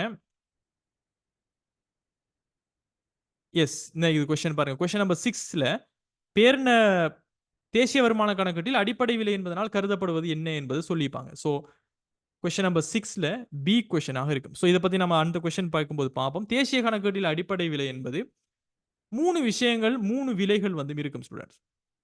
ரைட்? இதுல அடிப்படை விலை, உற்பத்தியாளர் விலை, சந்தை விலை அல்லது நுகர்வோர் விலை என்று இருக்கும். Basic price, producers price, market price என்று சொல்லக்கூடிய விஷயம். இதுல இங்க நம்ம பேசிக் பிரைஸ், அடிப்படை விலை என்று சிம்பிளா நம்ம என்னத்தை சொல்ல வாரோம்னு சொன்னா, இது நான் உங்களுக்கு நோட்ஸ்லயும் இருக்கு, நான் விளங்கப்படுத்தியும் இருக்கிறேன் ஆல்ரெடி. உற்பத்தியாளர் உற்பத்தி செய்த பொருட்களை தனது கையிருப்பில் உள்ள போது விற்பனை செய்ய தயாராக உள்ள விலை. இது ஃபேக்டரியில இருந்தா நீங்க எவ்வளவு விற்பீங்க? நீங்க எந்த ஒரு புதுசான ஒரு டெக்ஸும் போடல. ரைட்? நீங்க ஃபேக்டரியில வச்சுக்கிற பொருளை எவ்வளவுக்கு கொடுக்கறதுக்கு ரெடியா இருக்கீங்க? இந்த பொருளான தொழிற்சாலையில் இருப்பதாக அனுமானிக்கப்படும். இதான் இது வந்து நம்ம டீப்பா உங்களுக்கு நான் வழங்கப்படுத்துவேன் அடுத்த கொஸ்டின் பார்க்கும்போது. ரைட்? ஸோ இப்போதைக்கு அடிப்படை விலைன்னு சொன்னா GVA நீங்க கூட்டும் போதே உங்களுக்கு அடிப்படை விலை வரும். Yes, okay. மொத்த பெறுமதி சேர்ப்பு. இதுக்கு முன்னாடி நம்ம இன்னொரு விஷயத்தை கூட்டணும் ஸ்டூடெண்ட்ஸ். I forgot it. என்னது? இன்னொரு விஷயம் இருக்குது. கலப்பு வருமானம். Right? You have to add that one also, right? கலப்பு வருமானம், mixed income. ஸோ நாம கலப்பு வருமானத்தை ஊழியர்களின் நட்டஈடு, மொத்த தொழிற்பாட்டு மிகை, தென் அதுக்கு பிறகு கலப்பு வருமானத்தை நம்ம போட்டுக்கொள்வோம். ஓகே, ஸோ கலப்பு வருமானம், தென் உற்பத்தி மீதான மானியங்கள் கழித்த பின்னர் வரிகள். ஸோ இவ்வளோத்தையும் நமக்கு செஞ்சோம்டா நமக்கு வரப்போறதுக்கு பேர் தான் இங்க இருக்கக்கூடிய மொத்த பெறுமதி சேர்ப்பு அடிப்படை விலையில் அப்படின்னு இருக்கக்கூடியது. Okay, right. Now tell me the number. Yes Tarunika நான் எட் பண்ணிக்கிறேன், சக்தி எட் பண்ணிக்கிறேன். Okay, mixed income is added now. So this is called MS, sorry MI, right, mixed income. Now students எனக்கு சொல்லுங்க, இப்போ நம்ம ஒவ்வொரு நம்பர்ஸாக நம்ம இங்கே கொண்டு வர போகிறோம், ரைட். இதுக்கும் வேணும்னா நாம இங்கே ப்ளஸ் சிம்போலை நம்ம போட்டுக்கொள்வோம். So it's better, right. So ஊழியர்களினுடைய நட்ட ஈடாக நாம எவ்வளவுத்தை நம்ம இங்கே கொண்டு வரணும்? சிம்பிளா உங்களுக்கு சொல்லியிருக்கிறாங்க பாருங்க. ஊழியர்களுடைய வருமானமாக இந்த பொருளாதாரத்தில் 4200 மில்லியன், ரைட், நாட் ருபீஸ். அப்ப நம்மளுடைய டேட்டா இங்க வரக்கூடியது எல்லாமே போட்டுக்கோங்க, ருபீஸ் மில்லியன்ல தான் நம்ம சொல்ல போறோம். அப்ப இலங்கையின் படி 4200 மில்லியன் ரூபாக்கள் வருமானங்களாக அந்த குறிப்பிட்ட பீரியட்ல வீட்டுத்துறையினர் வந்து உழைச்சிருக்கிறாங்க. அந்த நாட்டினுடைய மொத்த இன்கம் சோர்ஸ், வேலை வாய்ப்புல இருந்து எவ்வளவுக்கு சம்பளமாக, கூலிகளாக, இபிஎஃப் ஆக, இடிஎஃப் ஆக கொடுக்கப்பட்டிருக்கிறது 4200 மில்லியன். தென் ரெண்டாவது பாருங்க, மொத்த தொழிற்பாட்டு மிகை 3600 மில்லியன்.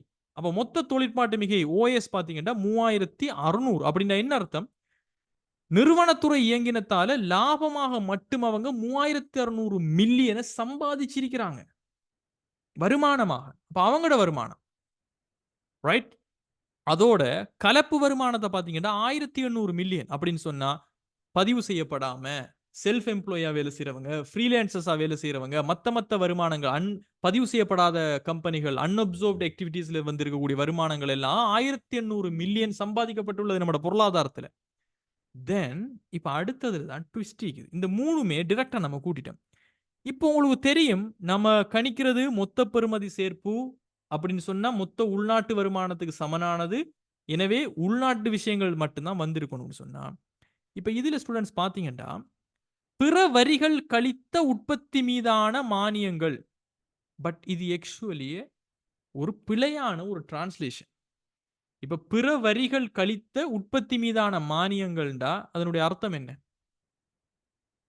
வரி கழிச்சதுக்கு பிறகுக்கும் மானியங்கள் கொடுத்தது பெருசா இருக்குது அப்படின்னு தானே அர்த்தம். இப்ப இந்த 600 வந்து ஸ்டூடெண்ட்ஸ் நீங்க வாசிக்கும் போது உங்களுக்கு எப்படி விளங்கும்? பிற வரிகள் கழித்த உற்பத்தி மீதான மானியங்கள்டா மானியம் கொடுத்திருக்கிறாங்க ஒரு பெரிய தொகை, வரி குறைத்து கொடுத்திருக்கிறாங்க ஒரு சிறிய தொகை. எனவே மானியங்கள் கொடுத்தது அதிகமானதாக இருக்கிறது. அதுதான் இந்த 600 ரூபான்னு சொல்லி உங்களுக்கு விளங்குதா இல்லையா? Am I make sense to you? But actually இது ஒரு பிழையான ஒரு டிரான்ஸ்லேஷன். இதை நான் WATக்கு நான் மெயில் மூலமாக நான் சொல்லிக்கிறேன், அவங்க இதை கரெக்ட் பண்றேன்னு சொல்லிக்கிறாங்க. இப்போ இதுல பாத்தீங்கன்னா ஸ்டூடெண்ட்ஸ், இதுல உண்மையான வேர்டு என்னன்னு பாத்தீங்கன்னா other Texas less subsidies on production. இதான் இதனுடைய சரியான மீனிங். அப்ப இதுல என்ன சொல்றாங்கன்னா other Texas less subsidies on production சொன்னா உற்பத்தி மீதியான மானியங்கள் கழிச்சதன் பின்னருக்கு ஏனைய வரிகளாக நம்ம கலெக்ட் பண்ணின வருமானம்ங்கிறது அதனுடைய அர்த்தம். நான் சொல்ல வர விஷயம் உங்களுக்கு புரியுதா? Other Texas less subsidies on production அர்த்தம் என்னடா ஸ்டூடெண்ட்ஸ்? மானியங்கள் நம்ம உற்பத்தி செஞ்சவங்களுக்கு கொடுத்ததுக்கு பிறகுக்கும் நாம வேற வரிகளாக நம்ம உற்பத்தியில கலெக்ட் பண்ணினது எவ்வளவு என்பது. அப்படின்னா இங்க இருக்கக்கூடிய தொகை உண்மையிலேயே இந்த 600 ரூபாய் என்னண்டா மானியங்கள் எல்லாம் உற்பத்தி செஞ்சவங்களுக்கு கொடுத்தது பிறகுக்கும் நாம உற்பத்தியில கலெக்ட் பண்ணின வரி. வேற இங்க சொல்லியிருக்கிற மாதிரி பிற வரிகள் கழித்த உற்பத்தி மீதான மானியங்கள் இல்ல. அவங்க அப்படியே தமிழ வந்து இங்கிலீஷ் அப்படியே பார்த்து தமிழ்ல அதே போக்குல டிரான்ஸ்லேஷன் பண்ணி வச்சுக்கிறாங்க. நான் சொல்ற விஷயம் புரியுதா இல்லையா? Students, Subeeshika, Jeeniya, Aalim, Ashika, Abi, Abinayan, Ahamed Sajith, Ahamed, Ajfar, Rukkaiya, Alan, Amra, Anash Ahamed, Anat Shanshika, Afsan, Ashfa, Atheef, Asara, Nisar, Aska, Bhanupriya, Yathusha, right? Okay. So then இப்போ நான் கேட்குறேன், இந்த 600 ரூபாய் நம்மளினுடைய நாட்டில் உற்பத்தி செய்த பொருட்களுக்காக நாம கலெக்ட் பண்ணின வரி, மானியம் கொடுத்ததெல்லாம் கழிச்சத்துக்கு பிறகுக்கும் ஒரு அரசாங்கமாக நம்ம கலெக்ட் பண்ணின வரி. இது நம்மளினுடைய மொத்த பெறுமதி சேர்ப்பான மொத்த உள்நாட்டு வருமானத்துக்கு சமனானதுக்குள்ள வருமா வர மாட்டுச்சா? Yes or no? I need answer. We are gonna include this under our GVA or not?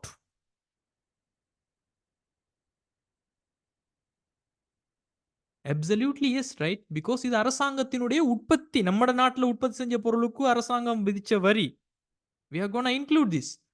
So இதுதான் நம்மளுடைய டி மைனஸ் எஸ். அதனால தான் நான் இங்க உற்பத்திங்கிற வேர்டை சொல்லிக்கிறேன், இறக்குமதி இல்லைன்னு சொல்லி. ஸோ நம்மளுடைய டி மைனஸ் எஸ் கழிக்கப்பட்டதுதான் இந்த 600 இருக்க போகிறது. எனவே பேசிக் பிரைஸ்ல ஸ்டூடெண்ட்ஸ், அடிப்படை விலையில ஃபேக்டரியில உற்பத்தி செய்யப்பட்ட விஷயங்கள், அதாவது இங்க நம்ம உற்பத்தின்னு நம்ம பார்க்க மாட்டோம், இந்த மொத்த பெறுமதிப்பு சேர்ப்பு வேற ஒரு விஷயங்களும் சேர்க்கப்படாமலுக்கு ஃப்ரெஷ்ஷா உருவாக்கப்பட்டது எவ்வளோன்னு சொல்லி பார்த்தீங்கன்னு சொன்னா 10,200. இதுதான் அவங்க கேட்ட GVA at basic price. எப்பயுமே உள்ளத்தையும் கூட்டினா உங்களுக்கு பேசிக் பிரைஸ்ல தான் வரும் அப்படின்னு நினைவு வச்சுக்கண்டா சரி. உங்களுக்கு GVA கண்டது satisfied-ஆ? If you have any questions, please let me know. பிற வரி, நிகர வரி, ஓகே எல்லாம் உண்டு. ஓகே அப்படி எடுத்துக்கோங்க, நோ ப்ராப்ளம். அஃப்னானி உங்களுக்கு புரிஞ்சுதாமா? யுரேனிகா புரிஞ்சுதா? யாசிர் மொயினுதீன் புரிஞ்சுதா? விஹாஷினி, விதுஷிகா, விது, வெனுஷா, ரொசல் மேரி, அஷிகா, விதுஷா, ஜலனி, உமர், தஜந்தன் புரிஞ்சுதா உங்களுக்கு? Gopika, Suman, Sneha, Sivaraja, Sranjani, Sivanirojan, Sakthi, Shahutha, Shafni, Shafiya, Shafin, Saja, Shahil. Right? Hope. Then let's move to the next step. So நமக்கு மொத்த பெறுமதி சேர்ப்பு அடிப்படை விலையில் 5 மார்க்ஸ். ஜஸ்ட் இந்த 4 விஷயத்தை கூட்டுறதுக்கு நமக்கு 5 மார்க்ஸ். பட் நமக்கு இது புரிஞ்சிருந்தா தான் செய்யலாம். Then let's go to the B question. மொத்த உள்நாட்டு உற்பத்தி GDP பட் சந்தை விலையில கேட்குறாங்க. ஸோ ஸ்டூடெண்ட்ஸ் இதில் பாருங்க, இந்த கொஸ்டினை கேட்குறாங்க gross domestic product at market price. இப்போ உங்களுக்கு தெரியும், மொத்த உள்நாட்டு உற்பத்தி என்பது பொதுவாக உற்பத்தி அணுகுமுறையில நாம காண்ற ஒரு விஷயம். பட் நம்மளோட உற்பத்தி அணுகுமுறையை நம்ம வருமான அணுகுமுறை கூடாக போய் நம்ம டச் பண்ண போறோம்னு சொன்னா, மொத்த உள்நாட்டு உற்பத்தி என்பது எதுக்கு சமனாக இருக்கும்னு நம்ம படிச்சுக்கிறோம். இப்போ என்னுடைய நோட்ஸ்ல நீங்க தெளிவாக பார்க்க முடியும். வருமான அணுகுமுறையில நான் சொல்லியிருப்பேன். ஸ்டூடெண்ட்ஸ் பாருங்க, இதை பாருங்க. இவ் அனைத்து வருமான மூலங்களின் கூட்டுத்தொகை மொத்த உள்நாட்டு வருமானம் ஆகும். இவை மொத்த உள்நாட்டு கூட்டிய பெறுமதிக்கு சமனாக காணப்படும். ரைட்? ஸோ GVA என்பது மொத்த உள்நாட்டு வருமானம். ஓகே. ஸோ மொத்த உள்நாட்டு வருமானம் எதுக்கு சமனாக காணப்படும்? மொத்த உள்நாட்டு உற்பத்திக்கு சமனாக காணப்படும். ஆனால் இங்கு சந்தை விலையில தான் நாம் அதை கொடுக்கக்கூடியதாக இருக்கும். இப்ப பாருங்க, again I am coming to the point. இப்ப நம்ம மொத்த உள்நாட்டு உற்பத்தி சந்தை விலையில நம்ம கொண்டு வரப்போறோம், மார்க்கெட் பிரைஸ். ஸோ இதுக்கு நம்ம சிம்பிளா நம்ம என்ன செய்யணும்னு சொன்னா, மொத்த பெறுமதி சேர்ப்பு ஆல்ரெடி உங்களுக்கு இருக்கக்கூடிய உங்களுடைய மொத்த பெறுமதி சேர்ப்பு ஏற்கனவே நம்ம 10,200 கண்டு வச்சுக்கிறோம். சரியா? மொத்த பெறுமதி சேர்ப்பு at basic price நீங்க உங்களோட அடிப்படை விலையில நீங்க கண்டு வச்சிக்கிறது மொத்த பெறுமதி சேர்ப்பு இந்த 10,200 ரூபாய். இது உண்மையிலேயே மொத்த பெறுமதி சேர்ப்பு மொத்த உள்நாட்டு உற்பத்திக்கு சமன். பட் நீங்க மொத்த உள்நாட்டு உற்பத்தியை சந்தை விலையில நம்ம கிட்ட கேட்குறீங்க. நம்மளோட கொஸ்டின் வந்துட்டும் சந்தை விலையில இருக்குது. மார்க்கெட் பிரைஸ்ல நம்ம கேட்குறோம்னு சொன்னா, சிம்பிளா ஸ்டூடெண்ட்ஸ் நீங்க செய்ய வேண்டியது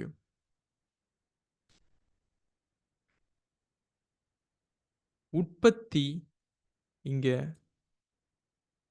நீங்க கூட்ட வேண்டிய ஒரு விஷயம்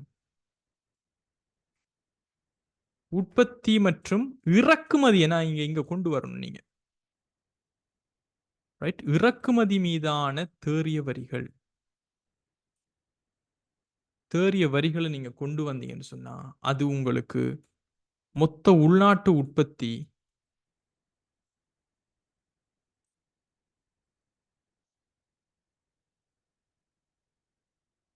சந்தை விலைக்கு மாற்றப்படும்.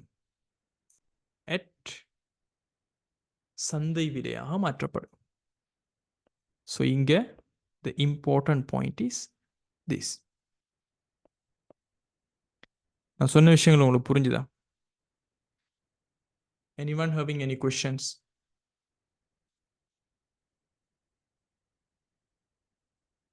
யாருக்கு சரி கொஸ்டின் இருந்தா கேளுங்க.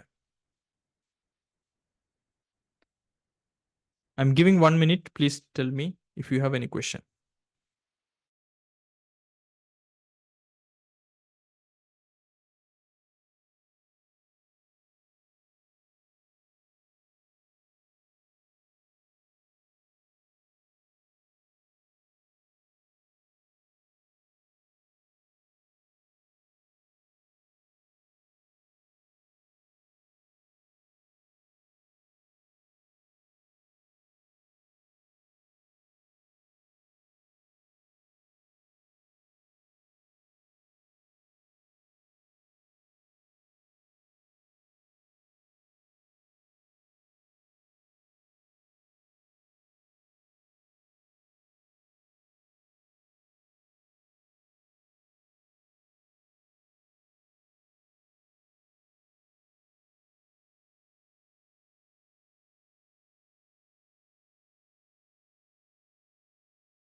Right.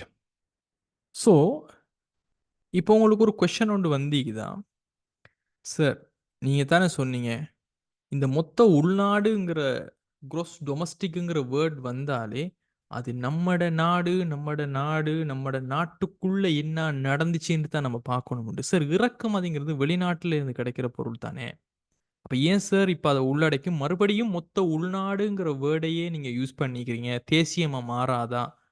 யாருக்குமே இந்த டவுட் வரலையா? தேங்க்ஸ் ரஷான். யாருக்குமே இந்த டவுட் வரலையா? Yes Ajifar Rukkaiya. Yes you got that doubt. No, இதை எட் பண்றதுல எந்த ஒரு மாற்றமும் இல்லை, நம்ம கூட்டத்தான் வேணும். பட் அதுக்கான ரீசன் என்னன்னு சொன்னா இப்பயும் நான் சொன்ன விஷயத்துலேருந்து நான் மாறல. நல்லா நினைவு வச்சு கொடுங்க.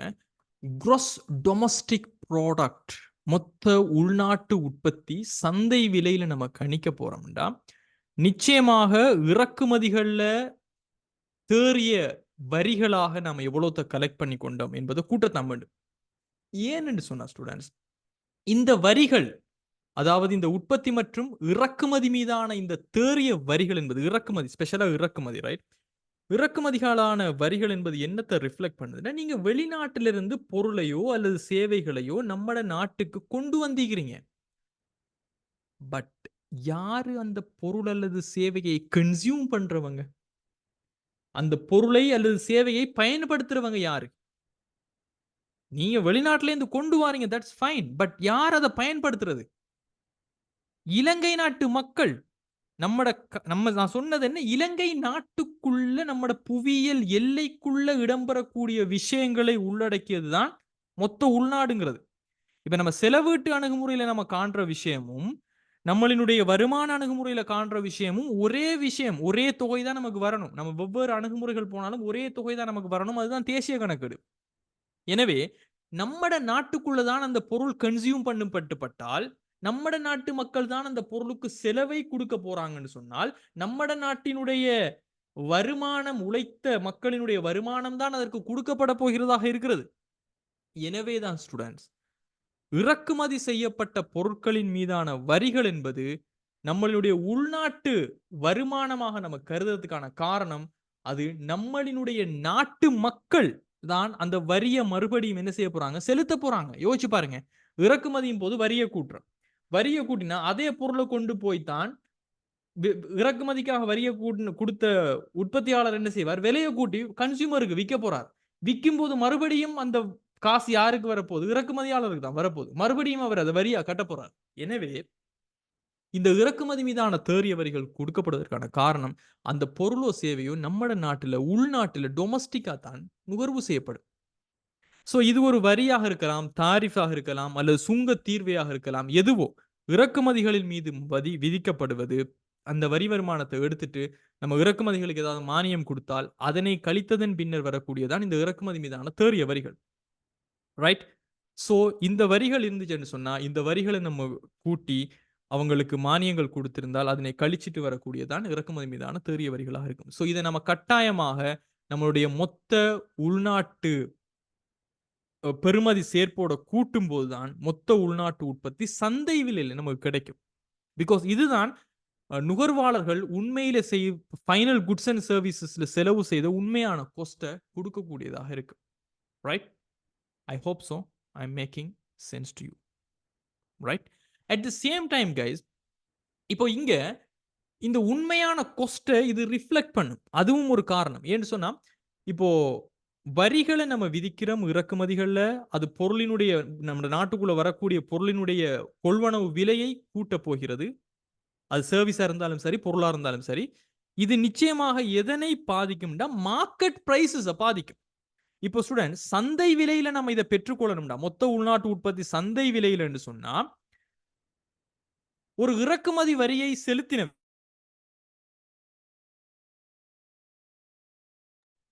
ஒரு இறக்குமதி வரியை செலுத்தினவர் அந்த வரியை எதுல கொண்டு போய் கூட்டுவார்?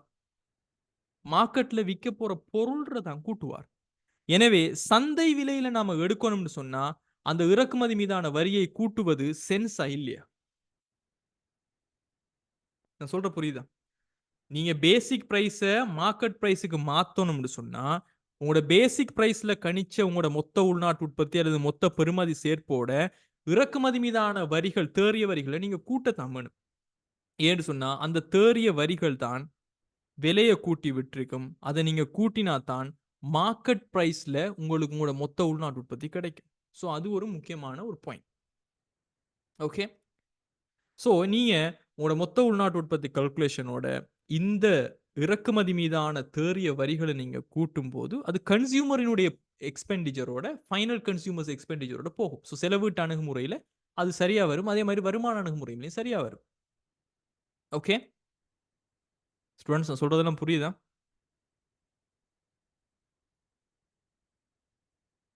சரியா? அதே மாதிரி தான் இப்ப ஜிடிபி அட் மார்க்கெட் பிரைசஸ், மொத்த உள்நாட்டு உற்பத்தி நம்ம சந்தை விலையில தான் நம்ம காட்ட ட்ரை பண்றோம். அப்ப சந்தை விலையில நம்ம காட்ட ட்ரை பண்றோம்னு சொன்னா நம்ம என்ன செய்யறோம்? பொருட்கள் சேவைகள் நம்ம நாட்டுல மொத்த சந்தையில எவ்வளவு பெறுமதி இருக்குங்கிறத நம்ம கொண்டு வர பாக்குறோம். ரைட்? இதுல அரசாங்கத்தினுடைய வரிகளால எவ்வளவுக்கு விலை கூடினுச்சுங்கிறதை நம்ம சொல்லத்தான் வேணும். அதனால தான் நம்ம அதை எட் பண்றோம். ஓகே, ஐ ஹோப் ஸோ உங்களுக்கு இவ்வளவு விளக்கம் உங்களுக்கு போதுமானதாக இருக்கும். ஸோ எனவே உற்பத்தி மற்றும் இறக்குமதி மீதான தேறிய வரிகளை நம்ம கூட்டினா நமக்கு மொத்த உள்நாட்டு உற்பத்தி சந்தை விலையில் கிடைக்கும். மொத்த உள்நாட்டு உற்பத்தி தான் கிடைக்கும், பட் சந்தை விலையில. ஸோ இது எவ்வளவுன்னு பாத்தீங்கன்னா இதுதான் இந்த பிற வரிகள் கழித்த உற்பத்தி மீதான மானியம், சாரி, உற்பத்தி மற்றும் இறக்குமதிகள் மீதான நிகர வரிகள் அப்படின்னு சொல்லக்கூடிய இங்கு இருக்கக்கூடிய 700. ரைட்? ஸோ 700. ஸோ இதை நாம என்ன செய்யணும்? we need to get that. Okay, so இதை எட் பண்ணோம்னா நமக்கு கிடைக்க போற அமௌண்ட்டுக்கு பேரு மொத்த உள்நாட்டு உற்பத்தி சந்தை விலையில் இருக்க போகிறது. ஸோ 10,900. ஸோ இப்போ அடுத்த கொஸ்டின், நம்மளோட அடுத்த கொஸ்டின் மொத்த தேசிய வருமானம் சந்தை விலையில். ஸோ மொத்த தேசிய வருமானம் என்பது எதோட நம்ம சொல்லிக்கிறோம்? மொத்த தேசிய வருமானம் என்பது ஸ்டூடெண்ட்ஸ் GNI என்பது நாம இப்ப கண்டுபிடிச்சு வச்சுக்கிற நம்மளினுடைய மொத்த டொமஸ்டிக் gross டொமஸ்டிக் ப்ராடக்டோட மொத்த உள்நாட்டு உற்பத்தியோட மொத்த காரணி முதன்மை வருமானத்தை நம்ம கூட்டணும். அதாவது மொத்த உள்நாட்டு உற்பத்தி சந்தை விலையில இருக்கிறதோட நாம நம்மளோட மொத்த காரணி முதன்மை வருமானத்தை கூட்டினா நமக்கு GNI கிடைக்கும். ரைட்? அதாவது இப்ப CEOS MI T-Sல T-Sல 2 வரிகளையும் நம்ம கூட்டினோம். உற்பத்தி மீதான தேறிய வரிகளும் கூட்டப்பட்டுட்டது.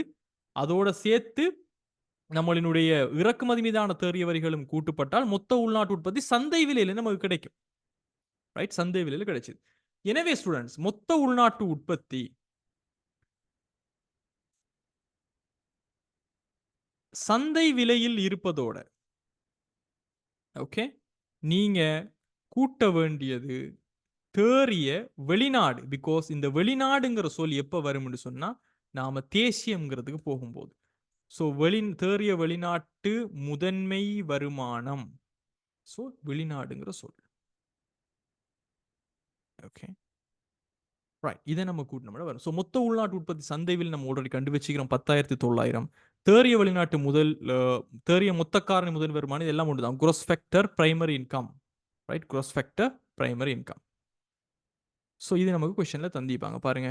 நிகர வெளிநாட்டு முதன்மை வருமானம், தேறிய நிகரங்கிறதுலாம் ஒரே சொல் தான். ஸோ 300 வருது.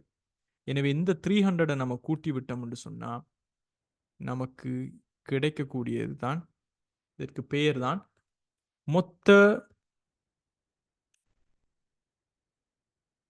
தேசிய வருமானம். நவ் நேஷனல் மொத்த தேசிய வருமானம். அதுவும் நமக்கு கிடைக்க போகிறது சந்தை விலையில் கிடைக்க போகிறது. ஸோ இங்க தேசியம்ங்கிற சொல் வருது, பிகாஸ் வெளிநாடுங்கிற விஷயம் வருது. So it is going to be 11,200 millions. So students, உங்களுக்கு புரிஞ்சுதோ புரியலையோ, எந்த அளவுக்கு தெளிவாக இருந்துச்சோ, இந்த ஃபார்மேட்டை தயவு செஞ்சு நினைவு வச்சு கொள்ளுங்க. அல்லது எழுதிட்டு எங்கேயாவது போயிடுங்க. எக்ஸாம் ஹாலில் எழுதிட்டு போயிட்டு போகிறதுக்கு முன்னாடி பார்த்துட்டு அதை வெளியே வச்சுட்டு எக்ஸாம் ஹாலுக்கு போயிடுங்க. பாடமாக்கி கொள்ளுங்க. ஸோ வருமான அணுகுமுறையில் உங்களுக்கு கொஸ்டின் வந்தா ஊழியர்களுடைய நட்டஈடு, மொத்த தொழிற்பாட்டு மிகை, கலப்பு வருமானம், உற்பத்தி மீதான மானியங்கள் கழித்த பிற வரிகளை மட்டும் கூட்டினீங்கன்னா உங்களுக்கு மொத்த பெறுமதி சேர்ப்பு அடிப்படை விலையில கிடைக்கும். மொத்த பெறுமதி சேர்ப்புட கூட உற்பத்தி மற்றும் இறக்குமதி மீதான தேறிய வரிகள், இறக்குமதிங்கிற ஒரு விஷயத்தை நீங்க கொண்டு வந்தீங்கன்னு சொன்னா சந்தை விலைக்கு அது மாறும்.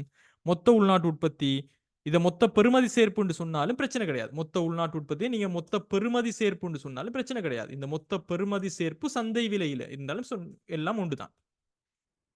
ஸோ மொத்த பெறுமதி சேர்ப்பு சந்தை விலையில நீங்க கொண்டு வரையிலும் இறக்குமதிங்கிறத கூட்டும் போது தென் எகெயின் சந்தை விலையில கிடைச்சதுல கூட தேறிய வெளிநாட்டு முதன்மை வருமானத்தை கூட்டினீங்கன்னா மொத்த தேசிய வருமானம் சந்தை விலையில உங்களுக்கு கிடைக்கும்.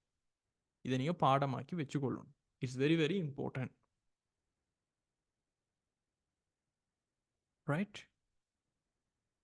So this is income approach. Income approach எல்லாத்துக்குமே இது தான் டெம்ப்ளேட்டாக உங்களுக்கு இருக்க போகிறது.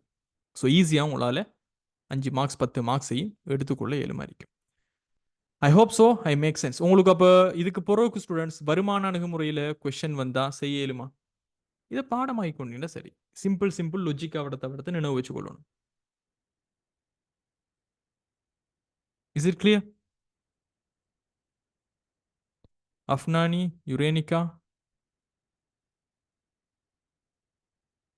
ஆலிம், Ashika, Ashad, Abi, Abinayan, Alan, Amra, Shanshika, Afsan, Ashfa, Atheef, Aiman, Asara, Nisar, Aska, Bhanupriya, Yathusha, Chandrakumar, Puvanan, Thayana, Raveendranathan, Dilshan, Aadhila, Fahad, Shamla, Farha Fasli, Ilma, right, இந்துஷன்,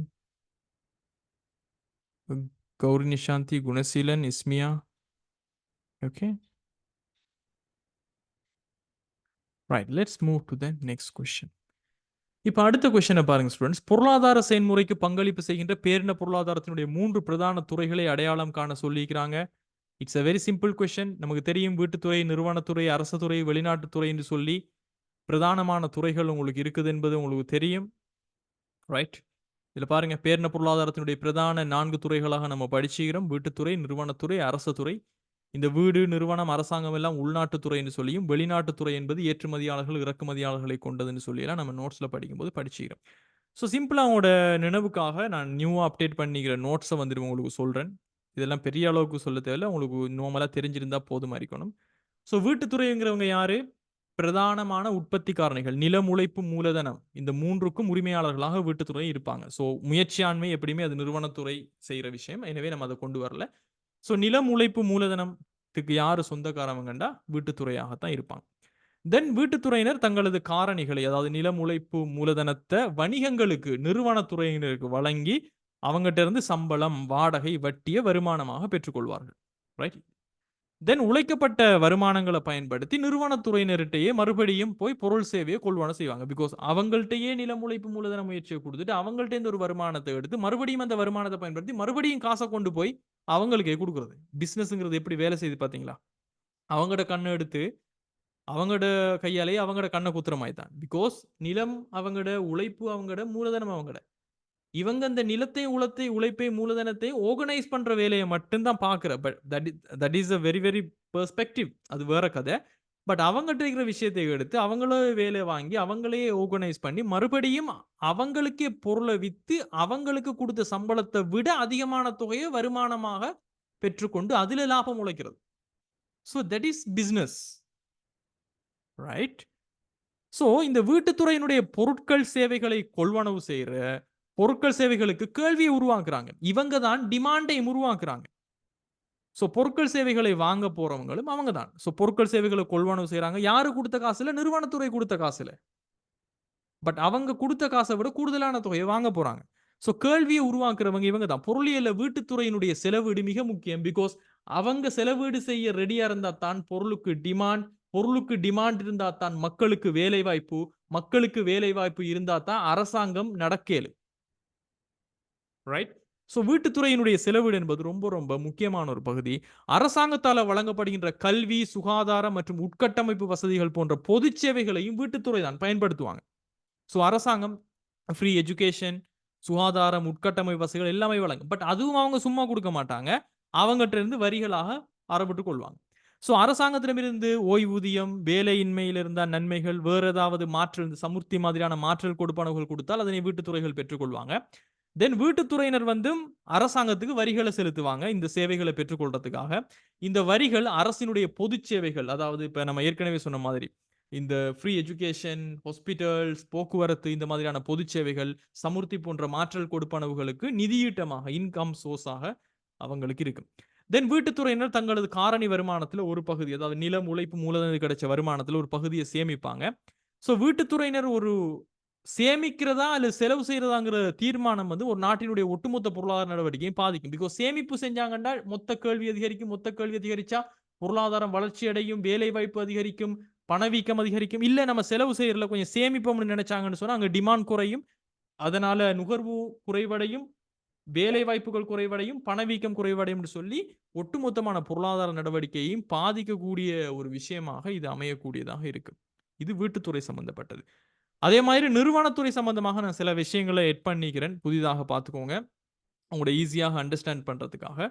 so இந்த நிறுவனத்துறை பொருட்களையும் சேவைகளையும் உற்பத்தி செய்யும் தனியார் மற்றும் பொதுத்துறை. இதுக்குள்ள அரசாங்க நிறுவனங்களும் பொருட்கள் சேவைகளை பொதுமக்களுக்கு வந்தால் அவங்களும் நிறுவனத்துறைக்குள்ள வருவாங்க, தனியாரும் வருவாங்க. வீட்டுத்துறையினரால் வழங்கப்பட்ட உற்பத்தி காரணிகளை பயன்படுத்தி பொருட்கள் சேவைகளை விற்பனைக்கு உற்பத்தி செய்வர். ஸோ இந்த வீட்டுத்துறை தான் உற்பத்தி காரணிகளை கொடுக்கும், நிலம், உழைப்பு மூலதனம். அதை பயன்படுத்தி இவங்களோட முயற்சியை போட்டு பொருள் சேவைகளை உற்பத்தி செஞ்சு அவங்களுக்கே விற்பனை செய்யறதுதான் இந்த நிறுவனத்துறை. தென் வீட்டுத்துறையிலிருந்து ஊழியர்களை இவங்க வேலைக்கு அமர்த்தி அவர்களுக்கு கூலிகள், சம்பளங்களை வழங்குவாங்க. தென் வீட்டுத்துறையினர் தங்களது காரணி வருமானத்தில் கொள்வனவு செய்யும் பணத்தை பயன்படுத்தி வீட்டுத்துறையினருக்கு பல்வேறு பொருட்களையும் சேவைகளையும் நிறுவனத்துறை வழங்கும். அவங்கள்ட்ட இருந்தே காசை வாங்கி மறுபடியும் இன்னும் நிறைய பொருட்கள் உற்பத்தி செஞ்சு மறுபடியும் நிறுவனத்துறைக்கு வழங்கும். ஸோ வீட்டுத்துறையின் அங்கத்தவர்களாக காணப்படும் நிறுவன பங்குரிமையாளர்களுக்கு, பிகாஸ் வீட்டுத்துறையில் இருக்கிறவங்க தான் கம்பெனியினுடைய ஷேர்ஸை வாங்கி மறுபடியும் இன்வெஸ்ட் பண்ணுவாங்க. அவங்களோட காசை எடுத்து நிறைய உழைச்சிட்டு மறுபடியும் அவங்களுக்கு கொஞ்சத்தை கொடுப்பாங்க. அதுதான் நிறுவன பங்குரிமையாளர்களுக்கு கொடுக்கக்கூடிய லாபத்தினுடைய ஒரு பகுதியான பங்கு லாபம் என்று சொல்லக்கூடியது. தென் வணிகத்தினுடைய லாபத்தினுடைய ஒரு பகுதி வரிகளாக அரசாங்கத்துக்கு செலுத்தப்படும். இவங்க லாபம் உழைச்சிட்டு அரசாங்கத்துக்கும் ஒரு பகுதியை செலுத்துவாங்க. அதுக்கு பேர் வரின்னு சொல்லுவோம். தென் வணிகத்தினுடைய நிறுத்தி வைக்கப்படும் லாபம், எல்லா லாபத்தையும் கொண்டு போய் பங்குரிமையாளர்களுக்கு கொடுக்கறது கிடையாது. அது நிறுத்தி வைத்த லாபம்னு சொல்லுவோம் நம்ம அக்கவுண்ட்ஸ்ல. ஸோ இந்த லாபத்தினுடைய பகுதியை வச்சு எதிர்காலத்தில் பல்வேறுபட்ட முதலீடுகளை செஞ்சு அவங்க நிறுவனத்தை வளர்த்துக் கொள்வாங்க. தென் நிறுவனத்துறையானது பொருளாதார வளர்ச்சியினை உற்பத்தி, வேலைவாய்ப்பு மற்றும் முதலீடு மூலம் ஊக்கப்படுத்துகிறது. பிகாஸ் இந்த நிறுவனத்துறை தான் பொருட்கள் சேவைகளை உற்பத்தி செய்யும். இதன் மூலமாக நிறைய வேலை வாய்ப்புகளை கொடுக்கும். இந்த நிறுவனத்துறை தான் தன்னுடைய சேமிப்பை முதலீடாக மாற்றக்கூடியதாக இருக்கும். ஸோ இதுதான் ஒரு நிறுவனத்துறை சம்பந்தப்பட்ட விஷயம்.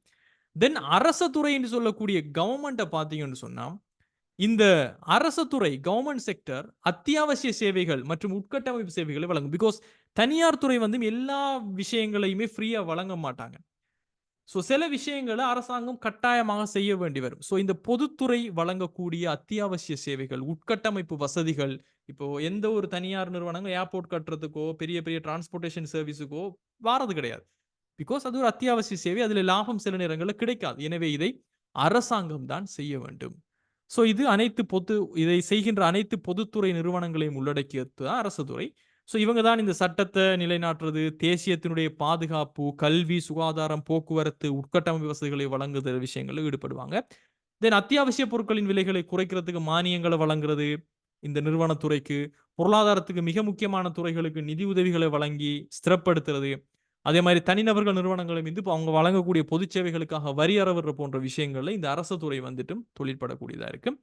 அண்ட் வெளிநாட்டு துறை என்று சொல்லக்கூடியவங்க வெளிநாடுகளுக்கு பொருட்களை ஏற்றுமதி செய்யக்கூடியவங்க, வெளிநாடுகளில் இந்த பொருட்களை இறக்குமதி செய்யக்கூடிய துறை. ஸோ குறித்த நாடு ஏனைய உலக நாடுகளுடன் மேற்கொள்ளப்படும் கொடுக்கல் வாங்கல்களை உள்ளடக்கியதான் இந்த வெளிநாட்டுத்துறை. இதுல வியாபாரம் முக்கியமாக ஏற்றுமதி, இறக்குமதி வியாபாரம், வெளிநாட்டில இருந்து நமக்கு கிடைக்கக்கூடிய முதலீடுகள், அதே மாதிரி சர்வதேசத்துக்கு நாம கொடுக்குற காசுகள், நமக்கு சர்வதேசம் தரக்கூடிய காசுகள் சம்பந்தப்பட்ட விஷயங்கள் எல்லாம் இங்க வரக்கூடியதாக இருக்கு. ரைட்? இதுதான் ஒரு நாட்டினுடைய மிக முக்கியமான துறைகள். இதை விளங்கப்படுத்த கேட்டிருந்தாலும் உங்களுக்கு சொல்ல வேண்டுமாக இருக்கு. ரைட்? ரைட். ஸோ ஸ்டூடெண்ட்ஸ் அடுத்த கொஸ்டின் இருக்கிறது தான் உங்களுடைய contractionary fiscal policy and expansionary fiscal policy. I hope so இந்த கொஸ்டினை நாம அடுத்த கிளாஸ்ல பார்த்தா இன்னும் கொஞ்சம் டயர்ட் இல்லாமல் உங்களுக்கு நான் விளங்கப்படுத்த இயலும்னு நான் நினைக்கிறேன். பிகாஸ் நீங்களும் for long period of time இருக்கீங்க. ஸோ கைஸ் டுடே கிளாஸ் உங்களுக்கு எப்படி இருந்துச்சு, யூஸ்ஃபுல்லாக இருந்துச்சு அப்படிங்கிறத எனக்கு குரூப்பில் கமெண்ட் பண்ணுங்கள். சம்டைம் இந்த வீடியோவை நீங்கள் யூடியூப்பில் பார்த்துட்டு இருக்கீங்கன்னு சொன்னால் கமெண்ட்ஸில் சொல்லுங்கள். என்னென்ன விஷயங்கள் உங்களுக்கு புரிஞ்சிருந்துச்சு, என்னுடைய லெக்சரிங் மெத்தட்ஸ் உங்களுக்கு ஈஸியாக விளங்கக்கூடியதாக இருக்குங்கிறத சொல்லுங்க. And that's it guys for today's class, and let's see you in the next classes. Have a great day. Thank you all. Thank you for your time. See you in the next classes. Bye.